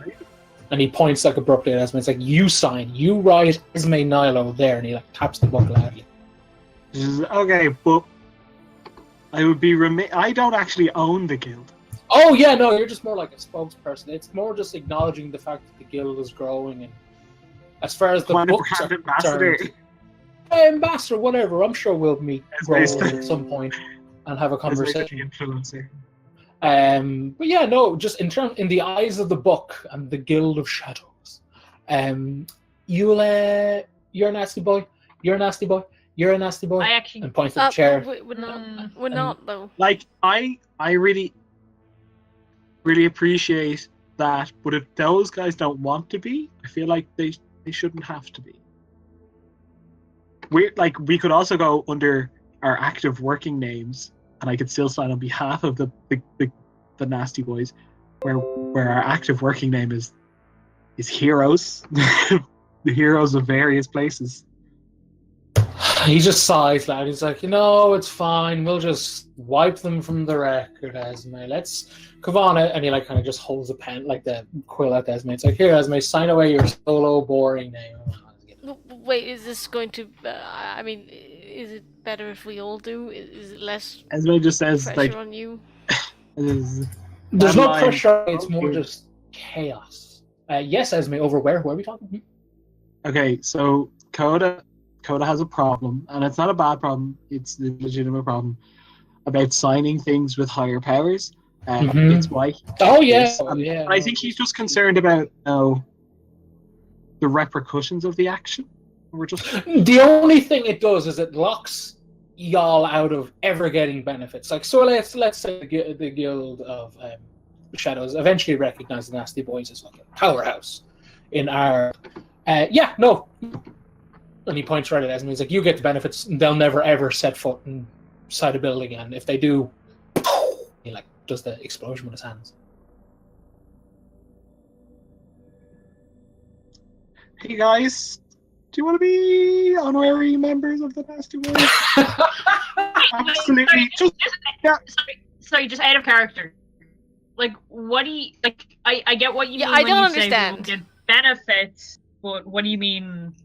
Yeah, what's this about exploding? I'm so confused. Out of character, explain So- this to me because I have no idea what's going on. Out of character, essentially, if you guys don't go down in the books as Nasty Boys, if down the line the Nasty Boys do rise to fame and stuff, Coda and Isadora can get, and Risbet, will like not see the inside of any prestigious shadowy organization building, nor get any benefits, nor be able to like meet with anybody should Esme choose to be like, oh, let's call in that contact. Like you guys will physically like be repelled from the buildings that you guys. And what's the downside to signing?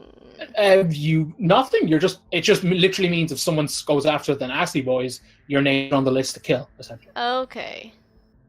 Like you're putting your lot in with the Nasty Boys, essentially. Yeah, I'll sign. If Esme's cool with it.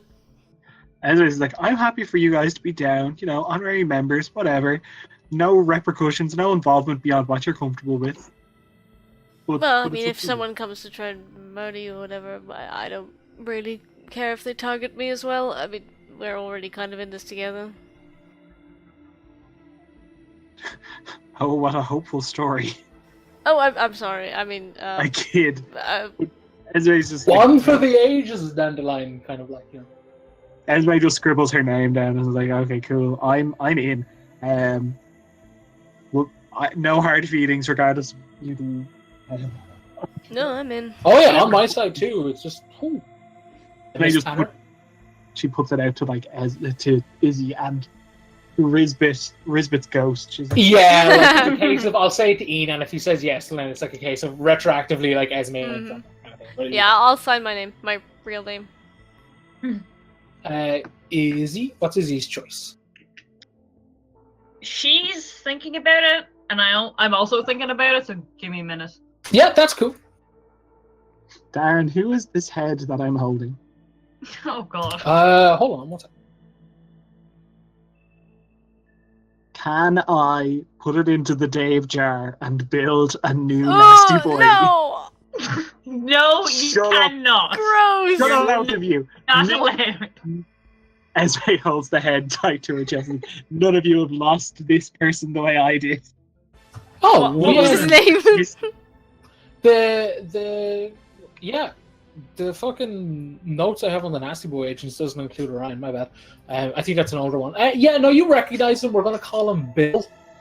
But technically, you have the jar that his head came in, so you could do it. Ryan, why? Wait, no, this was Bill. Bill, why? Clearly suffering a great loss. Dandelion is like, oh, he must have been very dear to your heart to get a slip of that jar. Dandelion, I 100% came here for 15,000 gold pieces. That's kind of what I thought was happening. I mean, you're gonna get it back. That's good. I'm okay with that. Am I going to get my chest back?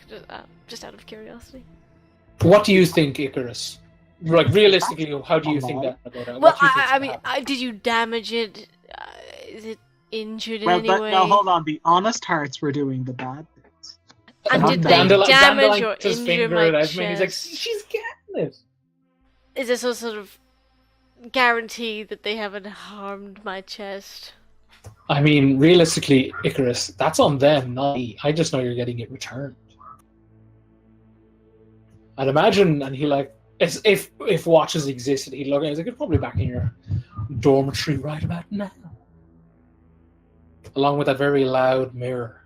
And he kind of looks off as if like a 1,000-year story. He's like, as he just says, like, Miriam is a delight. I know. I can't believe there's a fucking shadow nerd council in the fucking town back in your area.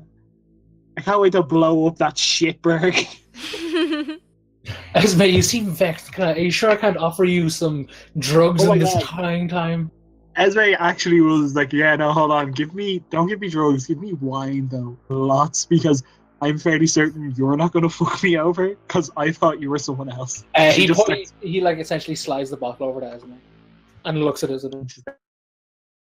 Esme just says to Dandelion before anything else, is like, hey, so poetry, that tiefling, does she work for you or does she work for them?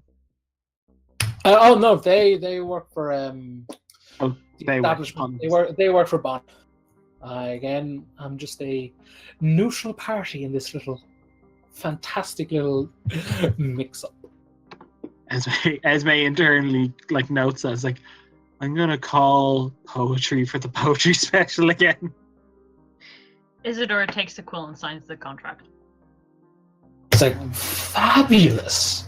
But she had to think. She thought about it for a while. Yeah, no, that's fair. Yeah. Like he certainly notes the length of time, but like By the time doesn't make it Isidora's anything. decided on it, we've drank that whole bottle of wine.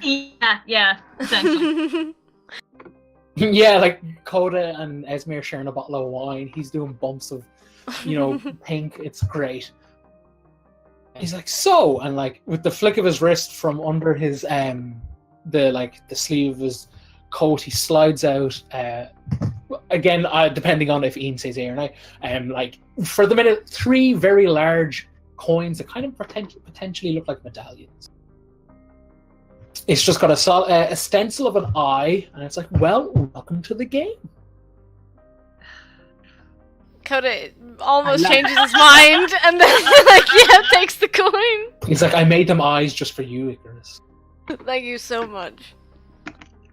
Because I've got my, and he points at his eye.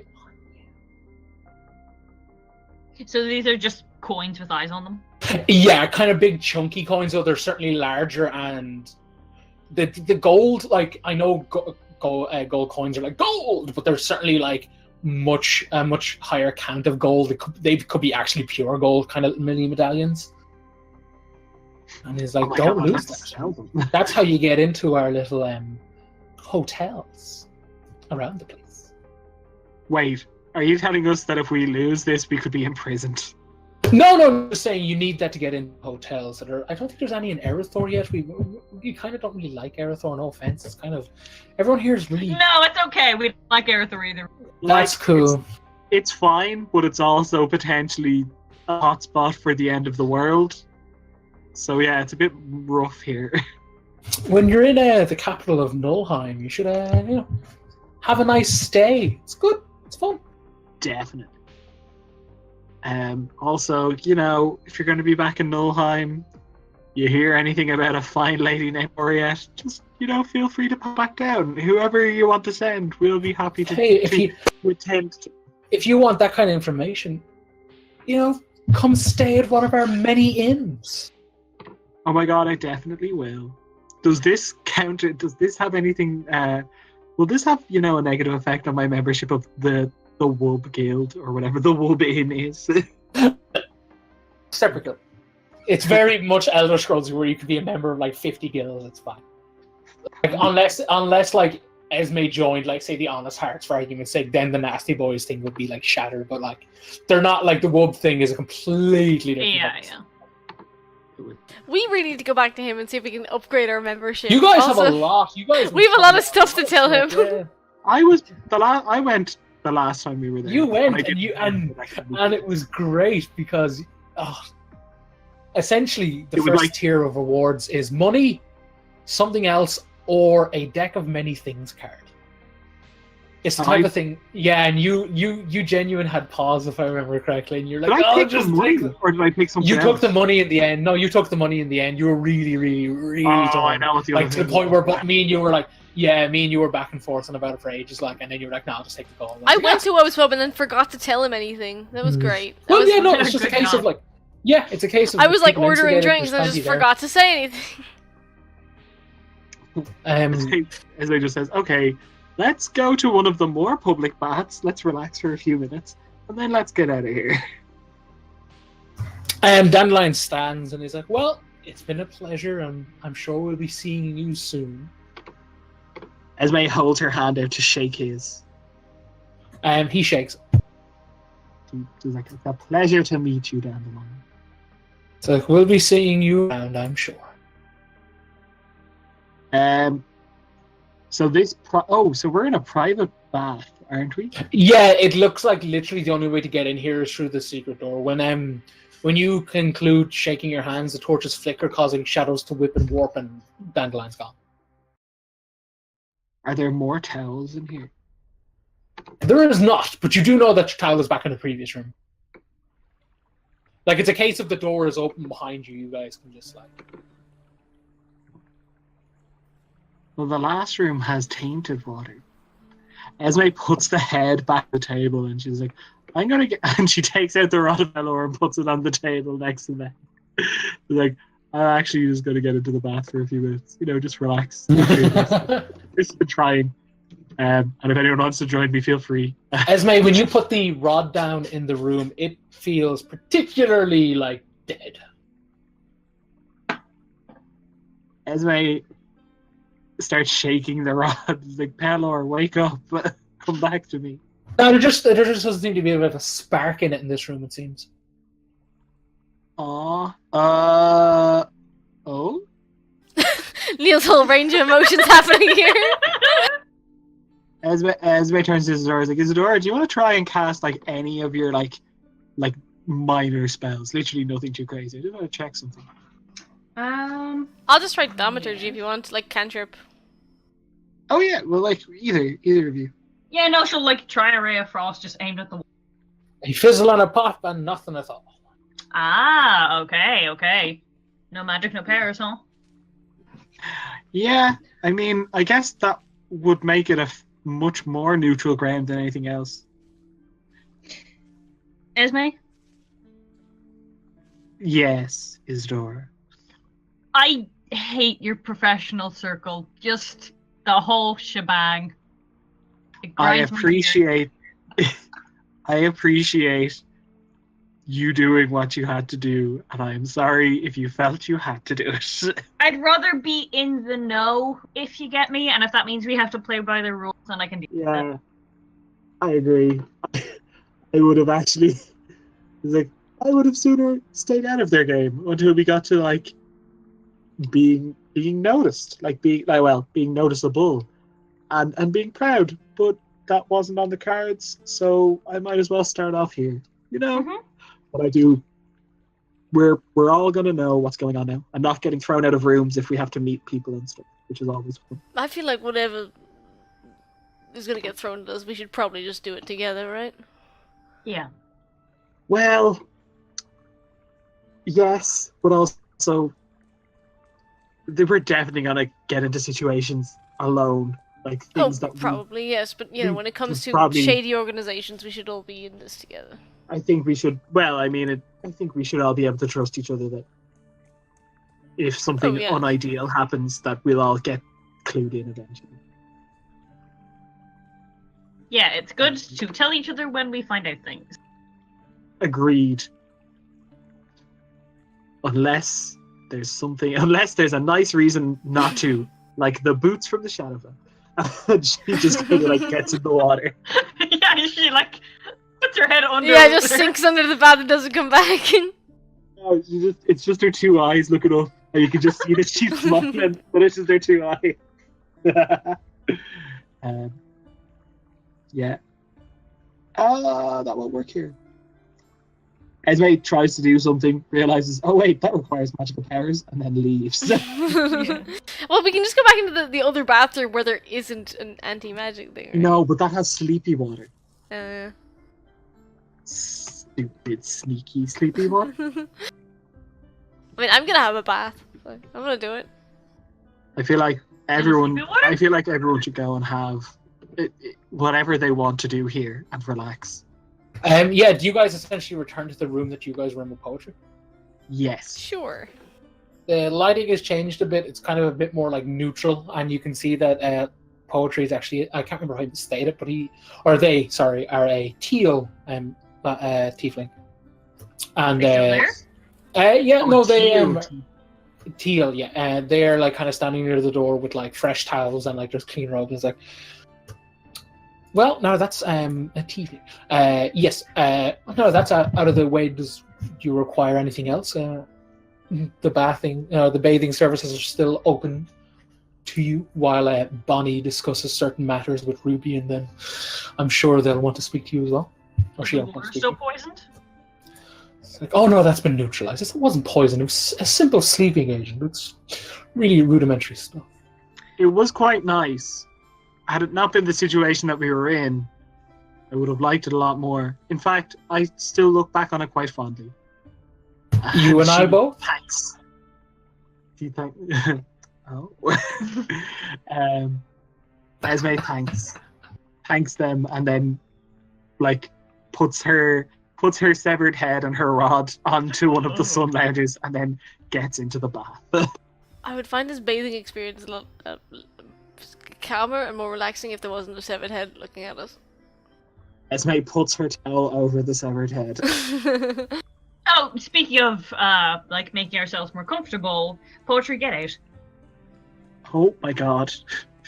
Goodbye, poetry. Nice to meet you. Without a word, they leave. And Darren, you said that there was this pool that Esme and poetry were in, and then there was like a smaller one off to the side. Yep.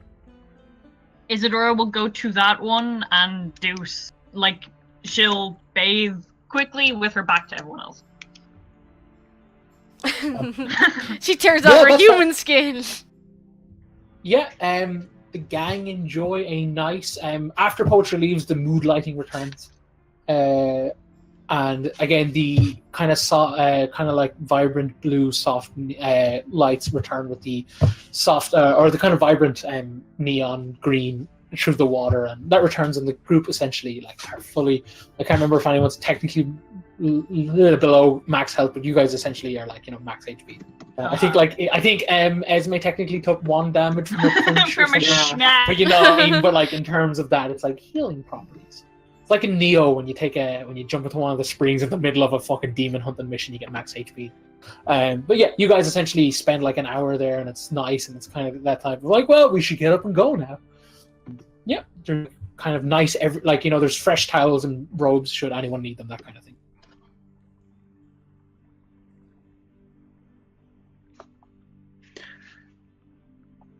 Where I an unfeeling player, I would say, is the mark on her back a zipper? No, it's just for aesthetic, but she doesn't give anyone enough of a chance to inspect it. That's fine. Wait, is it a tramp stamp? Yeah, that's exactly what it's a really wide shot. It's a massive butterfly. Oh my god, she's got a tramp stamp. Like purple, like guys, and like she also has an anchor on her forearm. Oh my god. I'm not looking at anyone's naked Esme bodies. 100% has an anchor somewhere on her body. 100%. I agree. You like It's legit. the worst. It says unsinkable as well. Yeah, or like weightless. I love Esme so much. No, it just says anchor. No, it says anchor. It says it in teeny, Infernal. tiny, it's like an anchor. It's in Infernal. She thinks it says like Unsinkable, but it just says anchor. It I'm says not something telling her like, anything. "Oh, they're a dope." Yeah. I can read it. I'm just not saying anything. So yeah, gang essentially rest, relax, have a nice time. When you guys exit the room, you are met by a lavender female tiefling, quite curvy and a larger woman, and she's kind of like tied back hair, and she's like, "Well, good day. I'm Bonnie. Poetry was meant to tend to this, but evidently not welcome, so here I am." Gosh, I wonder why. Yeah, it's almost like you guys when you walked into a nest that's used by several unsavory characters to talk about things. But hey, who am I to judge? Anyway, Especially if I didn't know that, but whatever, Bon. I mean, literal Bon nasty Bon. boy right there, literally in the the dialect that we all operate in. But hey, pseudo high roads. Right, so I've been informed that you have taken up our Lord of Keys, Keys and Locks offer. Is that correct? Yes. It's like fantastic. Such membership gets you half price here.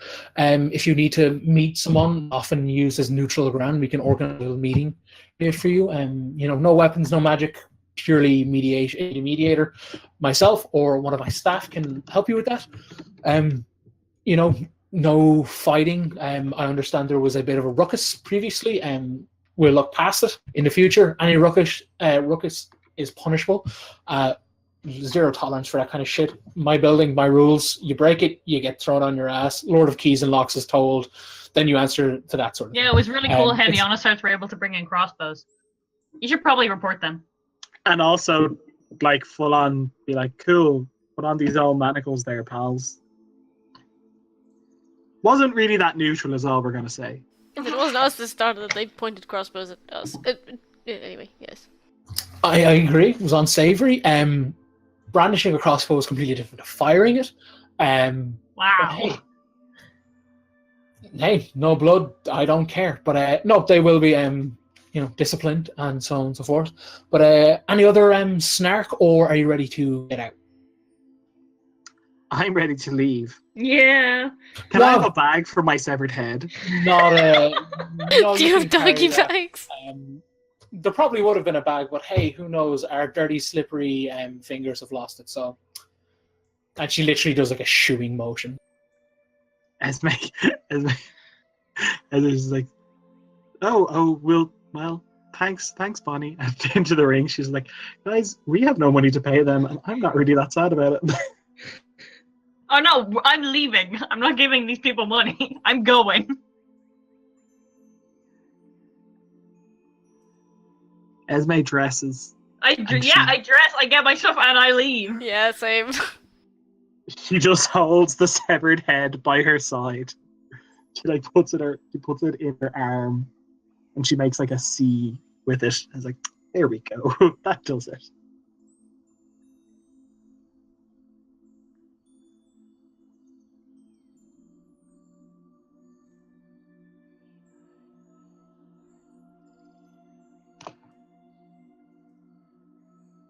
Suppose we should go back to the Albatross and see if they've actually returned our things. Yeah, when you guys leave the Bathhouse, there is a honest harbor against the far wall with like crossed arms and cold. And in the broad light, well, actually, now it's come more to the. Oh, is it Jimmy? Am I going? That's just how. No, I think it was me.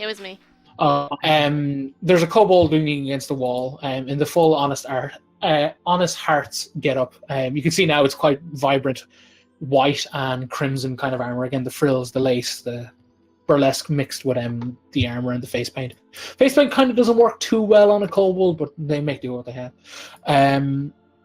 They approach and he looks you guys in the eye and says, "Right, I was told to give you this," and it's a folded up piece of parchment.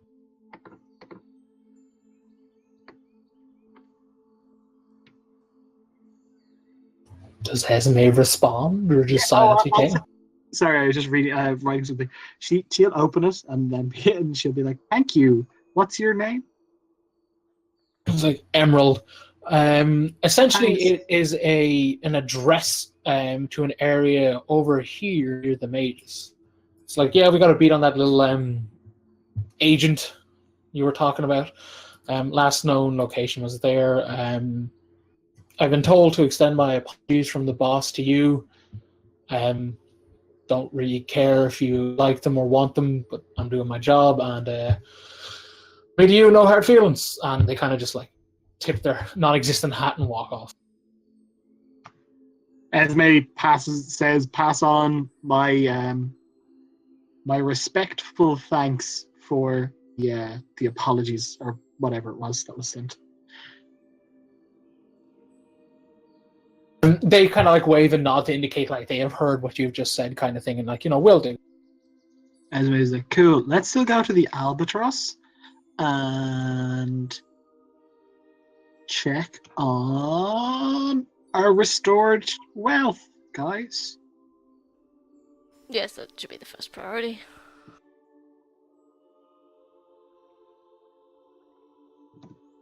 Do you want to go after this agent after that? No. Do you know what I want to do? I want to ride out to Blurn and talk to her, because she is someone. Yeah, she because we have she an is something actual we, job to do. That's Yeah. true. Let's deal with the main thing we came here to talk about. We might talk to Vigilance and the other two about not setting up, but just leaving them in charge of some of our stuff, because we might have to go all the way up to the Giants again. And So the first it's the Albatross versus then Blurg. Yeah. Cool. I know we braked earlier. Do people want to take a 5-minute break, or do people want to keep going? I wouldn't mind a 5-minute break. Yeah, just to 5 go. minutes. Yeah, cool. Yeah. Alrighty. Cheers. Cool. Essentially, you guys take some time, find your way back to the Albatross. Takes you about half an hour or so to take.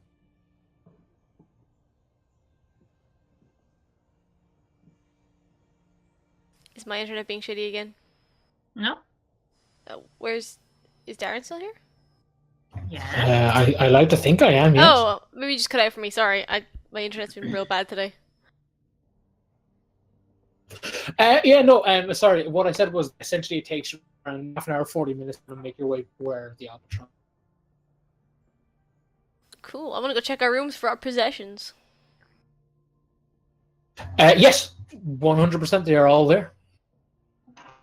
Esme welcomes Miriam back and asks, "Were you treated well in the other place?" I had many awful conversations. That also.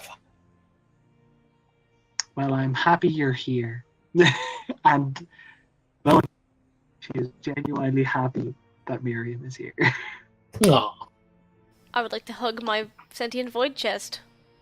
The questionably sentient void chest, waggles its foot as Kodo hugs it. I want to examine it for any damage. Doesn't seem to be any. Good. My son! Darren, where are my golden bars? The gold bars are laid out on Esme's bed, neatly piled with a playing card on top, kind of thing. Esme rolls in the gold. Gold bar. That sounds super uncomfortable. He rolls around and one just clonks her in the head and it's instantly knocked out. It's the next. Oh yeah. She puts them on her body. It's I'm rich, and then she puts them into her bag of holding, which has also now been returned to her, which is very lucky.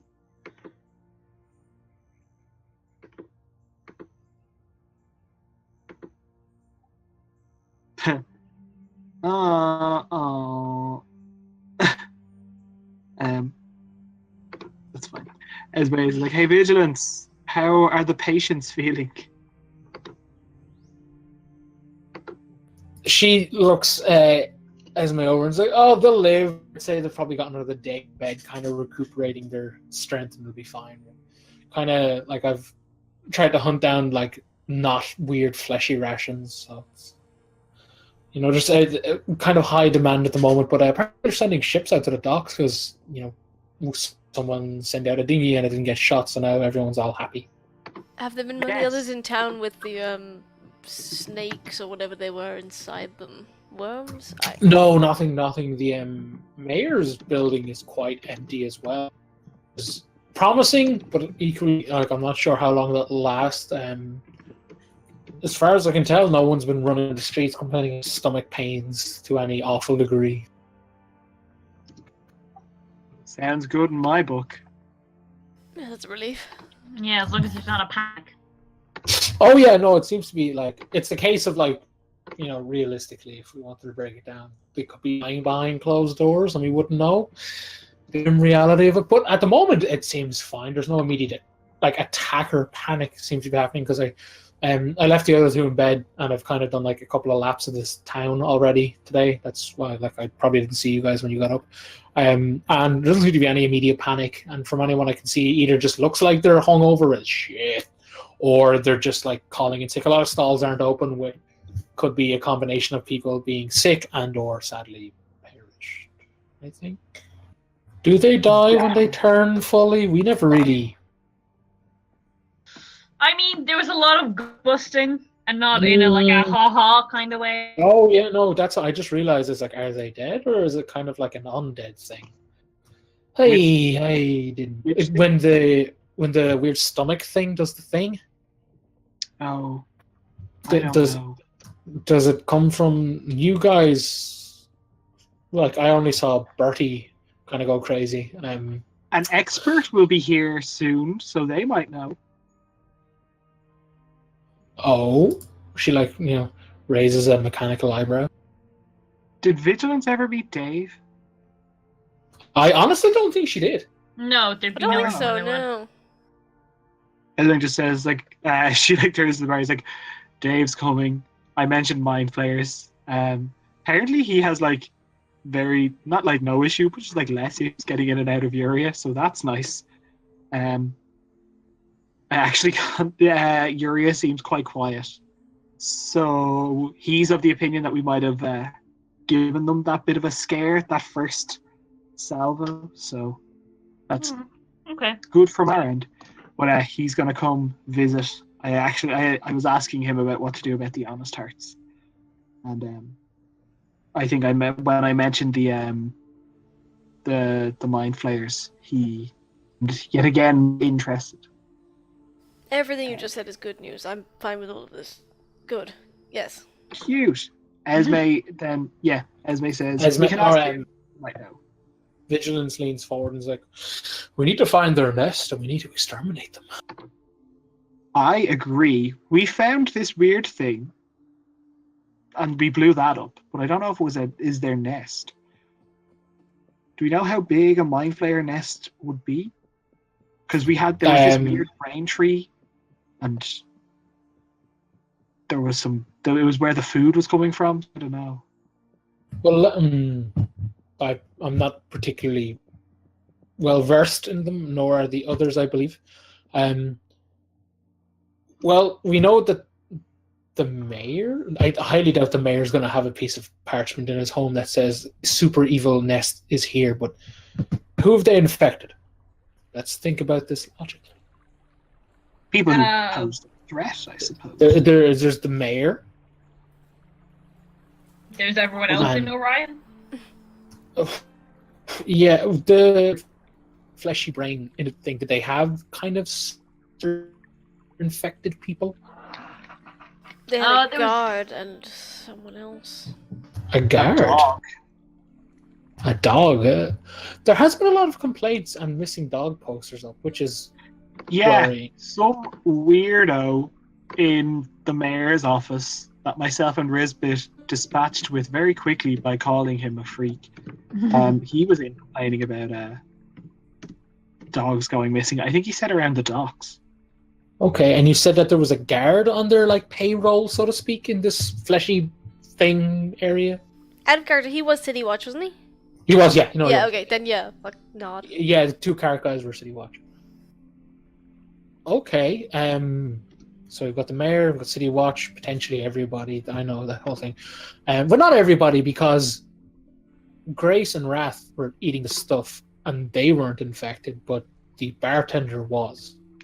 Correct? Yeah. So maybe it doesn't. Maybe it doesn't infect everybody, or maybe it's I don't know. But it seems that she's just stroking her chin.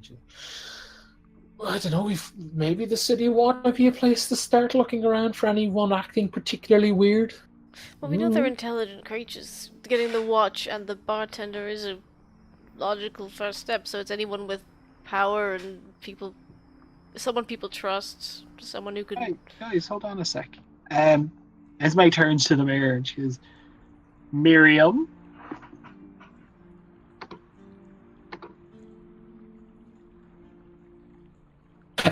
Yes, darling. Can you hear us when we're here talking? I'm literally responding to your words. No, but I mean when we're sitting here and we're not strictly addressing you. Oh, no, I wouldn't hear such a thing. Darren, I have a passive 15 insight. Oh, yeah, no, she does a sarcastic, oh, no. Would you... A little fan appears under her face. As it's did anyone other than the mayor ever get transformed by you? Other than myself. Also, side note, when literally when everyone's looking away from Miriam, she's literally got the newspaper but with the eye holes cut out of it kind of thing. I love her. She is a gossipy bitch. And 100%. It's just I'll change in a second. You won't believe what he said though. It's oh yeah, there was some handsome madams and boys in uniform, I must say. And she like fans herself with like a fake fan. Hold on. The first thing she said was like a handsome man, and then the other was boys in Yeah, handsome madams and boys in uniform. Oh. And were there any particular symbols or sigils on any of these people that you transformed?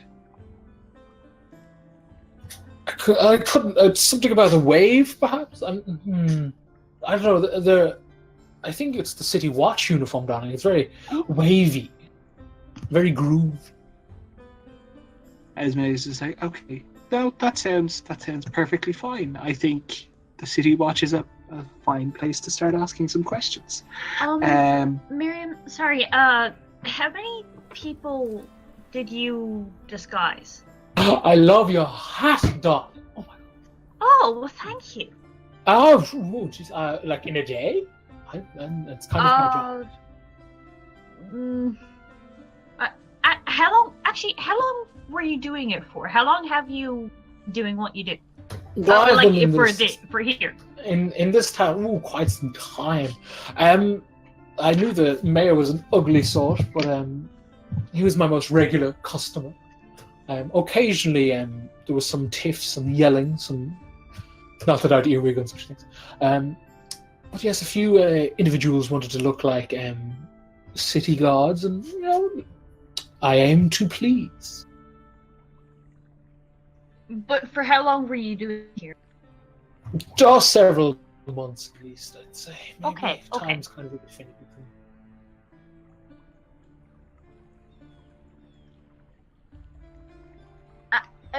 Could you estimate like how many overall you transformed? Like, was it the same people again and again? Was it different ones every time? Oh yes, I'd say it was the same. Maybe 4 people, give or take.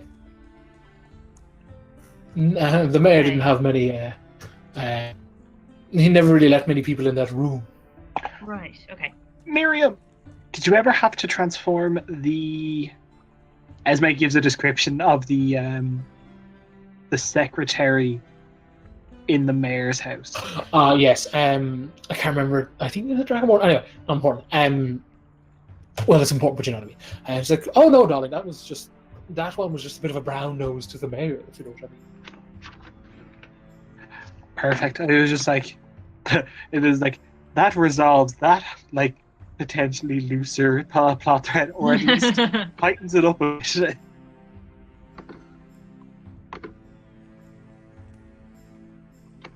Esme turns to the others and says, like, do we want to go down this route right now, or do we want to go and talk to the giants? Obviously things seem to be good with them, but it might be worth. I still think we should follow up on it, because we are still like, we probably aren't, but we did have a timeline for that, if you get me. Like, We did agree to do it for them as well. Yeah. It would be worth going up to them Let's and check in with them, and then we can honoring investigate this further. Yeah, they seem kind of big on this whole respect thing. So we should probably try that. Pretend we know how to do that. I would hate to insult a whole tribe of giants. Yeah, no, me too. Esme says to Vigilance, is like, can you please watch over our immovable objects, including Miriam the Mirror and the giant Boule Carapace. She nods and she's like, okay, yeah, I'll just like sit in here, I suppose. Well, no, I actually, it was more just make sure they, like, not make sure they stay here, it was like just whenever you're here, just cast an eye in on them. Obviously, I do have Grace and another Wrath probably job need for your you. help more than our inanimate objects do. Barium is 17, so you watch your back. But no, Esme says, it's like, do you do the rounds every day that you're here? Usually, yeah, one of them. Esme shows Vigilance the address that she was given. She says, I don't want you to do anything. I don't want you to go in there. I don't want you to engage with anyone who might come out of there. I just want you to walk over there on your daily walk and just cast an eye around the area. see if you do notice anything strange. Whatever it is from the outside, bring it back. And like, I'll thank you for it. I'm not going to do this out of nothing, but it's important. There's someone potentially quite powerful there that we have to investigate as well. She nods and she's like, "Yeah, no, that's fine. I will be." And she grins, just like ever vigilant. Esme like salutes. Yeah, no, I thank her. Yeah, same.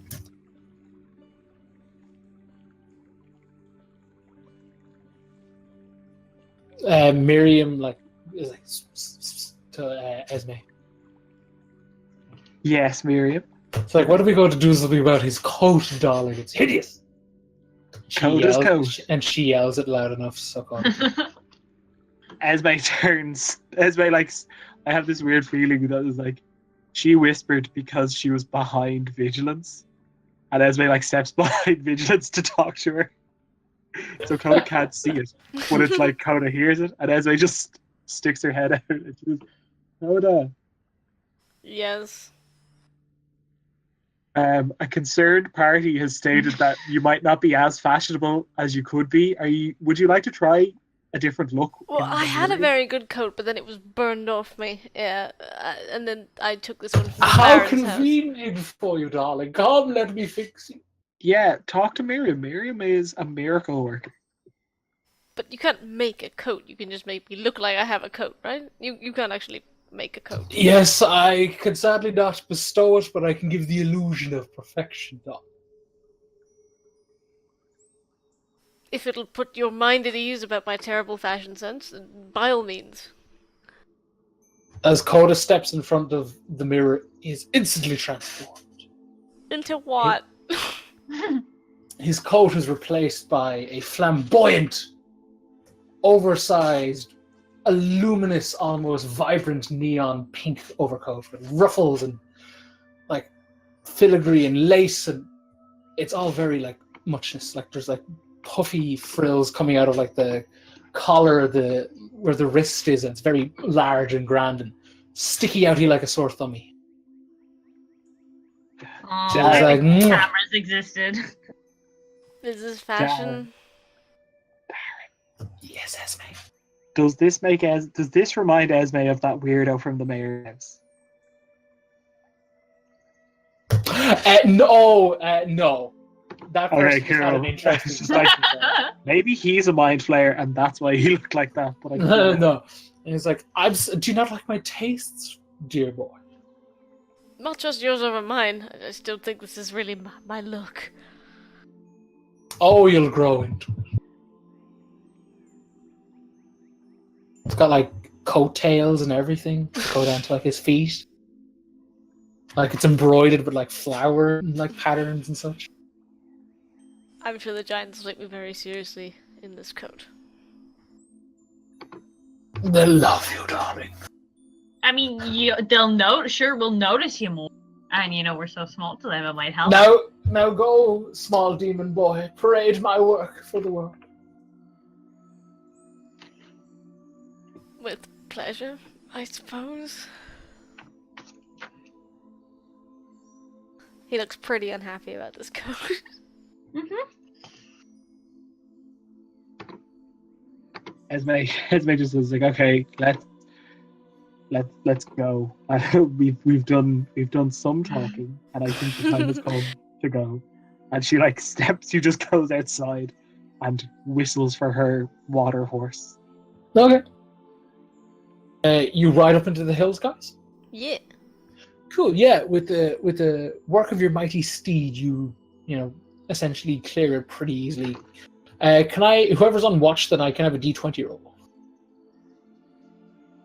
Cody, Well, where are we you're in charge. headed? Like, are we just heading straight up to where we first met Lurgan? Or, like, is she, like, hanging around the area? So, I'm assuming up to where you first encountered, like it's like the day's ride kind of thing. Okay. well, when we got the Jade Eye, Mm. We asked her to stay Yeah. outside. Just Oh, did we? stay outside Oh, the town. I thought we apologize. told her to thought- go bring it back to the king. I wasn't sure what we did because I wasn't sure what we needed to do. But if we've been told that the Jedi is back, I think we can assume that it's been returned. So probably heading up towards where we met her in Yeah, the area. I know you guys gave it in the hopes of return, but I can't remember specifically if it was like return it then wait for us at the thingy.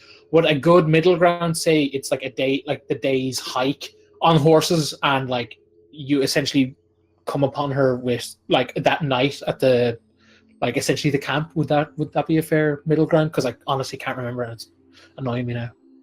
I don't think I think we told her get the eye back. I don't think we gave her any others.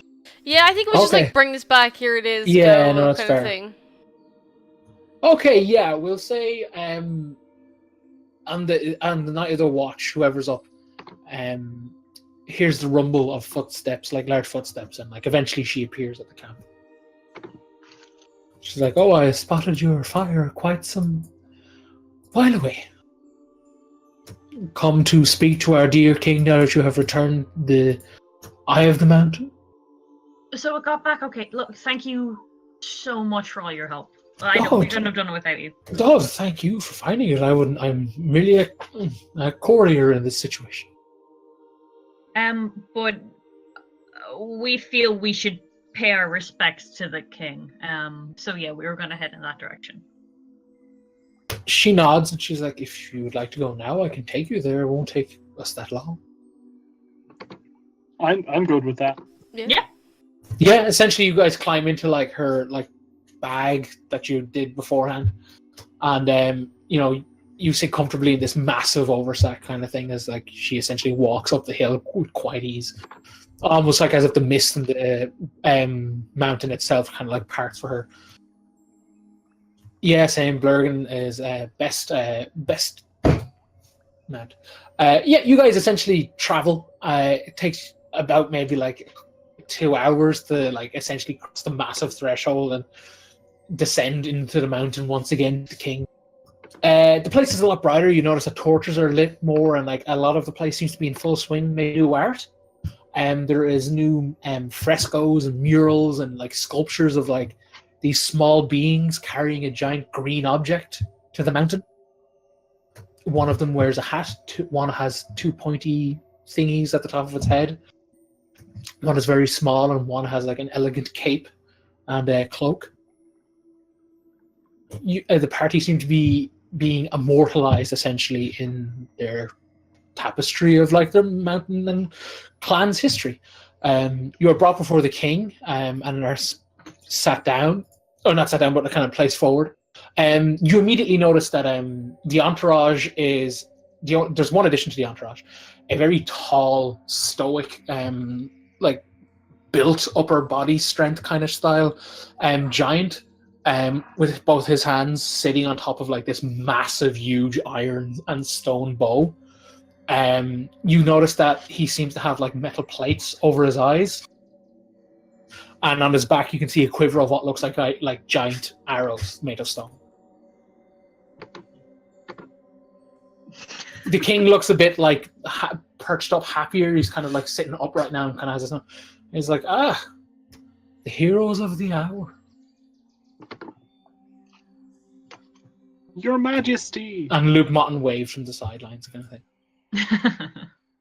So you have returned the eye of my people, the eye of the mountain.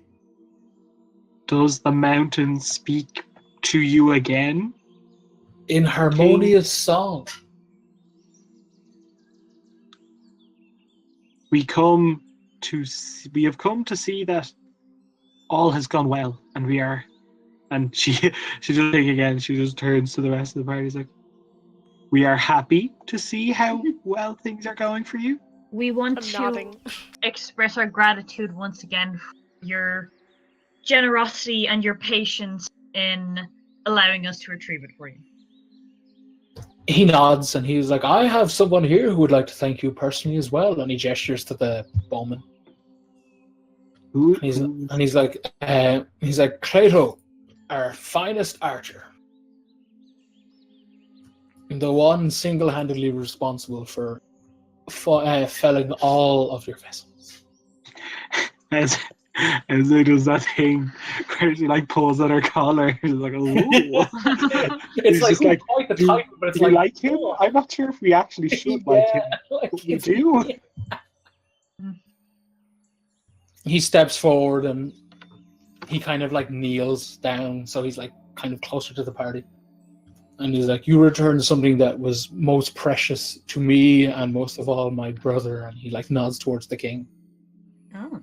He's like, let it be known that you, like Risbon, like you four will always have a place in the mountain, and should you need us, you may simply call upon us. Esme bows. It's an honor, and Isidore also bows. Oh yeah, I'm bound to. Yeah, when he talks, he's kind of like looking slightly off to the side because, like, again, he's blind. He kind of like does a small nod and stands back up and kind of like returns to where he was standing and puts like most of his weight on his bow, kind of thing. Esme turns to the king and says, "Is like you are blessed with a connection to the earth below and around us, and I come to ask a question that you potentially might not be able to answer. Beings have infiltrated the town below, beings not of this world, or potentially of any other that we might know. And we believe they are hiding somewhere. I wonder if when you speak to the mountain, would you like essentially like would you be able like would you know which creatures have infiltrated your hills and mountains and lands around us?" He nods and he's like, such beings, if they exist, will take quite some time for me to converse with them. Return in a day's time, and hopefully I will have your answer. It was like, yes, perhaps we. Esme turns to the others like, "Is this worth doing, or should we just head to the town?" We I don't can mean that right investigate it now in terms of ourselves. game. I mean that in terms of just like in characters. Like, should we wait or should we just go and check? Well, I mean, in terms of gathering information about where this nest is, chances are we'd spend a day going around town trying to find that out as well, you know? We could do our investigating for a day, and then if we found Yeah. nothing, come back. Are you guys kind of saying it's like kind of like out loud, kind of like? Yeah, I should guess we'd be we, like, discussing this, I think. Yeah, no. Well, Like, through the rings. okay. Oh, okay. You know what we could do? We could ask Risbit to wait up here for a day, No. then have him come back down.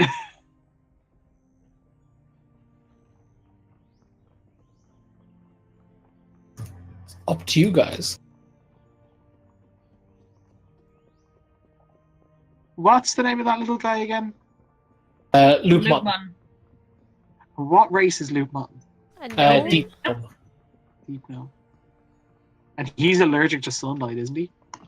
It's not that they explode or anything. I think he has advantage on it. But his eyes have also been poisoned. So yeah. He's what? Oh, so he can't see at all. Is he blind? He's No, he's not He blind. has no dark he just vision? Dark vision. He doesn't have dark vision anymore. Okay. Yeah, do you remember So we it's- told us when he was Yeah, exiled? so he has that like he has that like massive torch. Oh, So yeah. like technically he wouldn't have like sunlight sensitivity in terms of like spying anything. Esme says, perhaps, Esme says, we would greatly welcome any input you could give us. Would you be able to tell our friend, and she like indicates towards Luke Mutton, and between himself and Blurgan, they might find us in the town below? The king nods and Luke Martin steps forward and is like, oh yeah. If you're willing, loose, the usual like. He's like, oh no, yes. Oh yeah, he's turn. It's like, oh yeah, no, I could do that. The king is I will converse with the mountain, and any information I find I will relay to our small friend here, and he can meet you at an apparent site that you and Blurgan know quite well and quite near the city, and that way you don't have to, spend your days traveling. We can just send the information forth, and when you get the information off them, they can return here and confirm that everything is all right. Ismay says, thank you. That is much appreciated. And if there is anything that you need of us, do contact us. If you are in need of us and cannot send someone to the town, I'm sure. And she looks to was it Cleito, the bow guy? Yeah. Mm-hmm. Looks to Cleito, and she says, "I'm sure you can fire a fine arrow with a message on it without hitting the town or its people, or at least without intentionally doing it, to get our attention. And if we're in town, we'll come running." He nods and kind of grins. I might just ask Cleito before we leave, like, while you were, I don't know how do you, shoot things that you can't, I don't mean to be insensitive, but how do you see what you're shooting? How does this work? One does not shoot a bow with their eyes, with their ears, little demon. Esme starts touching her ears and is like, I 100% don't get it. Isidore says it's the ring. Please don't ask the blind giant why he is how he does things blind.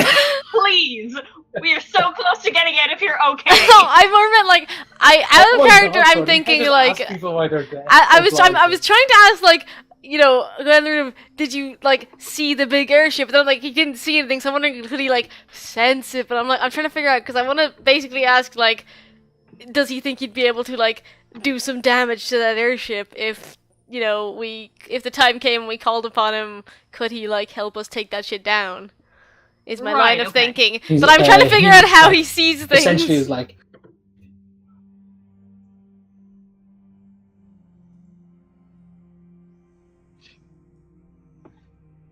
Wait, was that your plan?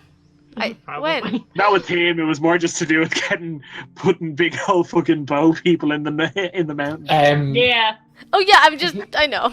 No, I'm messing. He nods and he's like, when dragons beat their wings, you can almost hear the distortion in the air. Ships passing through the water, no different. You simply passing in the sky? I felled many a dragon. If it's in the sky, I can hit it.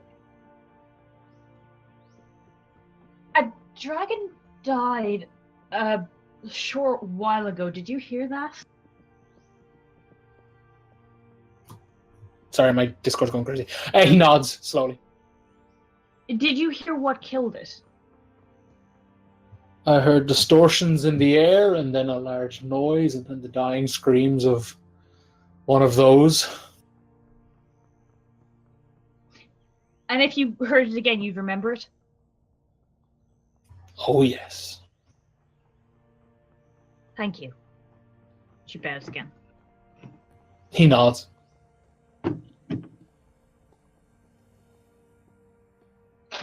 So if the time comes and we want to make that plan, we can. Yeah. I just wanted to get the idea out there, because, like... it's good. I like it. It's like, that's the one thing the Iron Will doesn't have. Sensors to detect flying hunks of stone. I mean, they're probably not expecting a big giant to shoot them, right? Sensors to detect big stone hunks. It's just like poster boys getting fired. It's like, ugh. Your man's just throwing other giants at the airship. I'll hit a motherfucker with this motherfucker. Is that all, guys? Essentially, Blurgan is gonna offer to run you guys back to the city, because again, a giant can cover a hell of a lot more ground than you guys can. Yeah. Yeah, I guess we just graciously thank the king again, that kind of thing. Yeah. We get our Blurgen Uber on. Yeah. Yeah.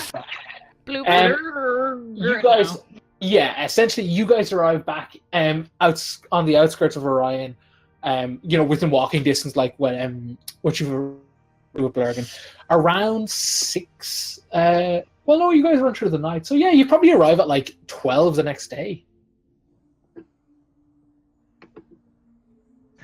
Esme just says that, guys, our sleeping cycles are fucked. Yeah. About the same for me.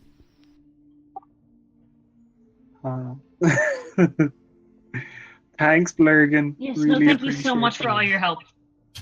She nods and she's like, I'll wait around here for when my lord has information for you. Come see me here in a day, and we can go from there. Okay? Thank you so much. Esme We will. says yes. Yeah, she nods and kind of bows and like runs off into the hills again. Esme, just says, guys, let's just go for a walk. What is your destination, dear Esme? The docks. Yeah, actually, now that it's been a day or two, is there more activity around the docks? Yeah, people are starting to kind of chill out, and boats are kind of getting loaded up, and people are kind of arguing with dock masters for pay, and yeah, but we couldn't restock the food. It's like, that's not my problem. It's a case of the minor details that no one wanted to worry about when it arguably all got fixed are now kind of coming to the surface. It's a lot of paperwork arguing with dock masters and stuff. But it's not as flamboyantly jam-packed with people as it normally is, but there's quite a crowd out. People starting to seem less hungover. Darren, do I notice that very flamboyant man? Or person? I don't remember if they were a man.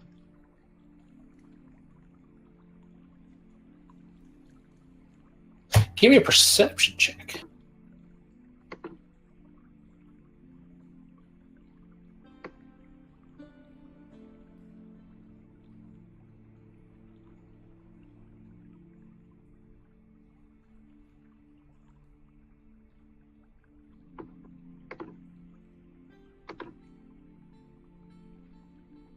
Yeah, no, you spot kind of very southwards towards they're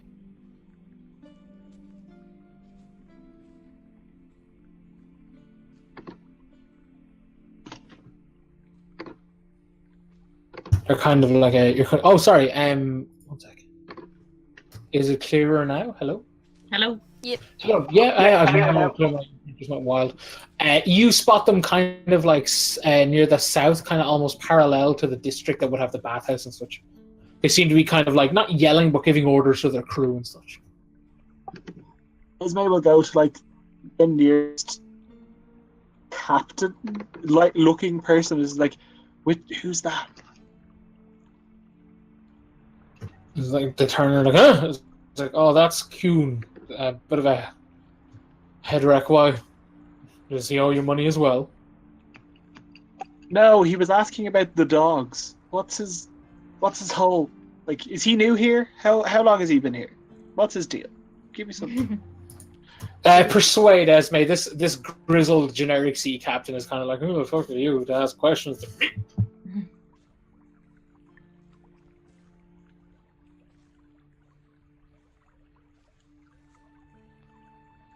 Darren, Esme puts on her sexiest voice and says, "Oh, you can tell little old me." There was nothing sexy. What are you doing? Perfect. Esme just he looks turns Esme away. up and down, and he's like, "You're not my type," and he walks off. Esme turns to Isadora, Isadora, seduce that man. He has information. Listen, And by seduce, I mean just ask nicely, please. yeah. It's the same thing. Being nice and being sexy is the same thing with you. I don't like it. Anyway, Look, Mister, it's a little embarrassing. This guy does owe us a bit of money, and even worse is that this one, and she like jerks up them back to Esme, made the bet before she even laid eyes on him. We just want to know a little bit more about him, if you'd be able to help. They be lies, so that be deception. Yeah.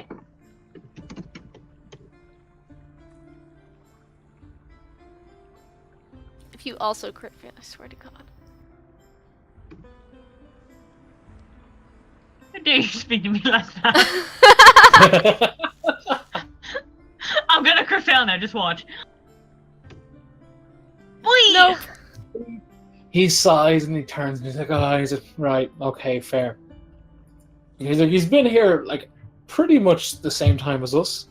I think maybe might have arrived in dock at the wrong time, but definitely has a taste for gambling. Had a faithful dog, and apparently they've gone missing, which is upsetting. You know, man's best friend and all. Which is kind of a common theme in this city, it seems. A lot of dogs are going missing, which is pretty much cause for concern. But hey, feeding a crew and not getting chucked overboard, more my concern. But yeah, he's a bit of a ass, likes to gamble, got a sweet tooth for that gold, and a sweet nose problem, and he like flicks his nose. But yeah, I hope you get your money back. Me too. I guess strong arm. He gestures, and he just kind of shrugs, and he's like, oh. Is it a right in their clumsy handwriting? Likes gold / cocaine. Also dogs. Bit of an ass. He's got a sneezing problem. She's just written nose, underlined it 3 times, question mark? Well, now I feel bad. I shouted at him about the dog problem when I was in the mayor's office. I didn't realize he had lost his dog. Like, away from this, Captain, we've been... Well, obviously Isidore will then head off. Yeah. Talking... When he's at earshot, Esme Isidore turns around. Esme, why do you want to talk to this guy? It was more just, he's so out there, and I just wanted to see what his deal was. He also seems to know what, like, he just seems weird. I know, it's just such a good response. It's like, I don't know, he's weird. But she says, she does have a reason, because she says, he also seems to know a bit / the most so far about all the missing dogs. And while we've seen the dogs infected, that doesn't necessarily mean they're probably a similar thing, but I feel like, I don't know, I feel like there's more to it than just that, and it might just be worth investigating further. Maybe if he has an idea of where the dogs are, we might be able to find another hideout or find a way to the nest. Yes, that's the thing. I mean, there were no dogs at the nest we found, so there must be somewhere else where all these infected dogs are. If we can figure out a pattern to where they went missing, maybe we can figure out where they're taking them. Alternatively, some freaks could be killing and eating dogs. But, let's hope it's not that one. Well, we saw one of them infected, so... Doesn't mean other people aren't killing and eating dogs. True, there could be multiple dog murderers, I don't know. But no, as I was like, now I do think it's not that I don't think he has lots of stored info. He could be a mind player, but I don't think he is. We should probably talk to him at some point. By that do you mean seduce again, or is this talk? Oh, it was a joke. You are boring. Icarus, do you think you're the same person who left here or who went down into the sewers when we got that first job? This is out of left field. Where's this coming from? It's just a question. Just answer the question. Do you think you're the same person? Yes. Am Yeah. I not? No, I think you are. I think that's probably the biggest problem. And she just turns away and she's... Isidore nods. It's like, maybe if you stop being so scared all the time and, just got into the groove of this whole world-ending stuff, maybe life wouldn't seem so weird for you. I'm trying. Yeah, but you see, I mean, don't in think you'd fairness, change you that are much. dating a vampire. That's pretty good.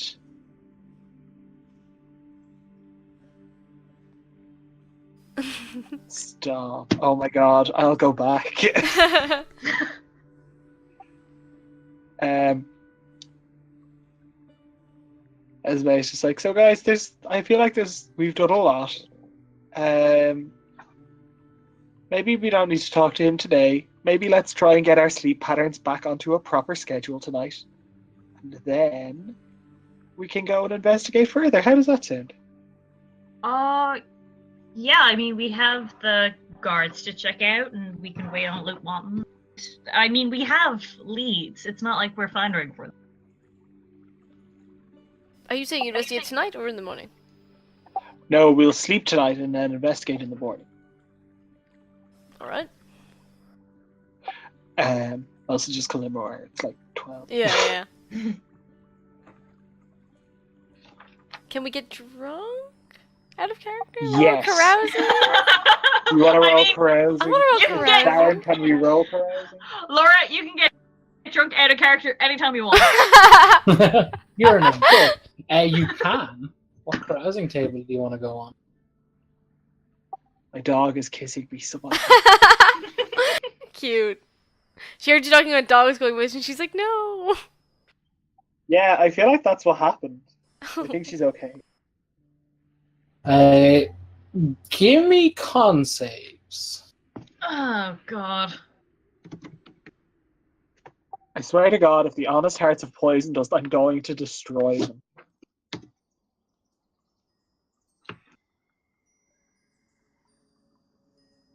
Can't believe you'd read Coda like this. I'm so annoyed. Yes! Coda, Esme, you guys kind of have a few, but you don't get like, it's a case of you ate well, you've had a few drinks, you're paced out a bit. You get a bit tipsy, but you're not like shit-faced.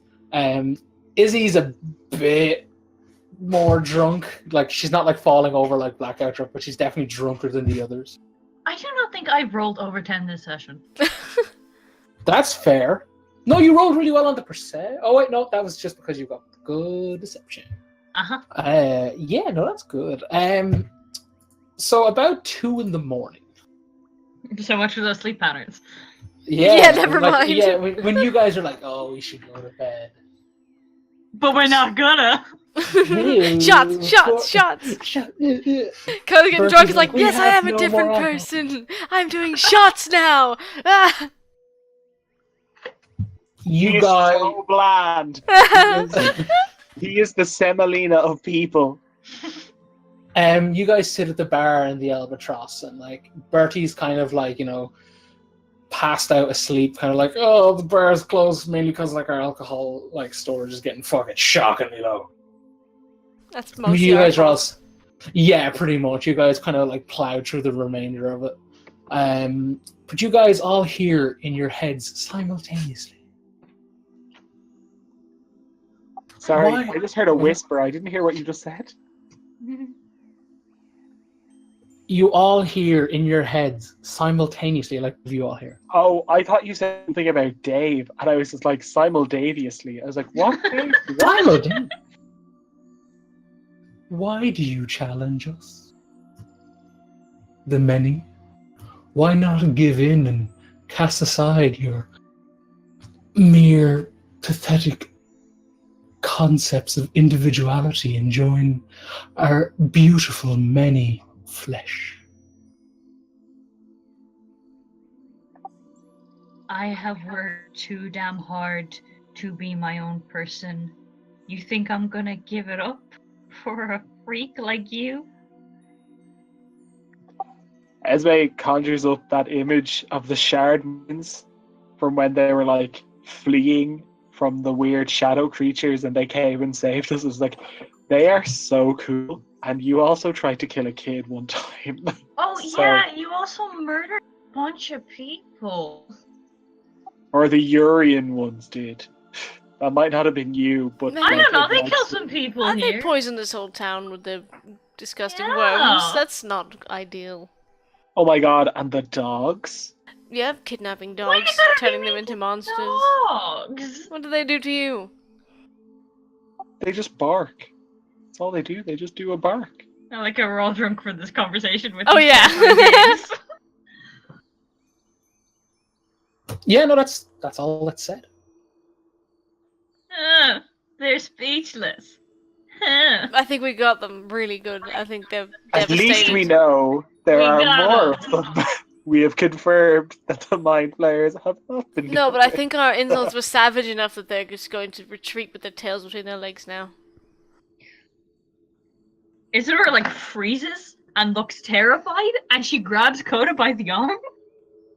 Mind flayers have tails? What? You said they had tails! Why do they Oh, have tails, no, Coda? I think it was a metaphor. It's fine. Oh, don't do that. Oh, Like the that's dogs scary. that they're murdering. I was a sort of dog. I don't know. Oh no.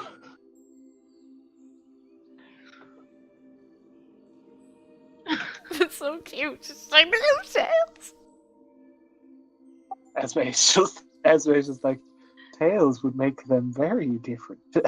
Potentially, they could make them useful. And she's just like, Tails aren't useful. Just because you don't know how to use yours doesn't I make can it use it. It's just not very strong. So what you said, Alexander? I Esme won't respond falls to off it. her chair. Esme's just like, wow. Even I got knocked down by that one. You guys are bombarded with the image of a pink and kind of pearly white, fleshy corridor that kind of Ew. pulsates a little bit. And like when it pulsates, it's kind of like if the camera kind of is like pulled forward, kind of like dun-dun-dun, and then it dissipates. Did anyone else see a flesh tunnel, or am I hallucinating? It's just like, why is it always flesh? Like, what is this actually? Do we have to Mind go flayer? there? I don't want to go to the flesh tunnel. Well, it looks like we all have to go to the flesh tunnel, unfortunately. Ugh, you people and your Of obsession with course. flesh. Esme cackles. I get it. It's now I have this really funny thing in my head that isn't Esme cannot think this because it doesn't make sense, but it's like Isadora getting her flesh dry cleaned. Oh my god, that's disgusting. Just hanging on Yeah, the like- clothesline. Oh, washing line, yeah.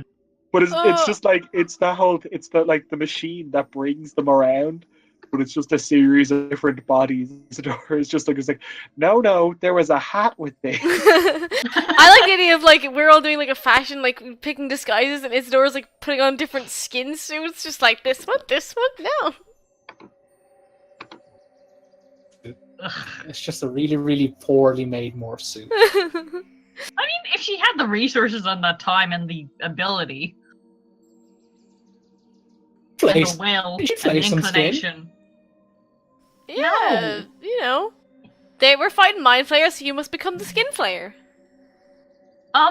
She doesn't touch like gross real skin. She's covered with like nice rubber things. Latexy. That is like, there's just a lot there. But yeah, guys, how does do people go to bed after their can question mark. Yes, Esme goes to bed. Yeah, we'll She's go like, dream of "Here's flesh hoping I don't tunnels." think of the flesh tunnels. I want to roll to not dream of flesh tunnels. You fail. Oh, great. You wake the next morning. Hopefully, Risbeth is beside her, like, you know, is awake with you guys. But yeah, we'll take it up there, I guess. Yeah, we're gonna chat to the watch? Question mark. Yeah. Cool. And yeah, chat to the watch. Chat to Blurgan. Look for a flesh Um, tunnel. Look for a flesh tunnel, and then hopefully go from there. I mean, to make like a really gross statement, if we want flesh tunnels, we can go back to the bathhouse.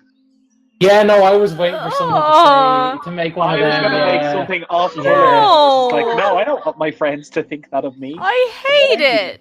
No, I mean, yeah, I Amy, was- why'd you do this? Because the joke was there and it was Yeah, obvious. exactly. Yeah, okay, Exactly, all right. Exactly. I See, can't Amy blame gets you for this. inspiration. Amy gets an A for effort. Amy gets an an- A for low-hanging fruit. Yeah, Amy literally. gets an A for utilizing the flesh tunnels. Right. Lovely. Right, guys. Sure, on that fleshy, pulsating, squidgy note, should we leave it there? Lovely. Cool. Yeah, should Cool. we pick up next Thursday and all that jazz?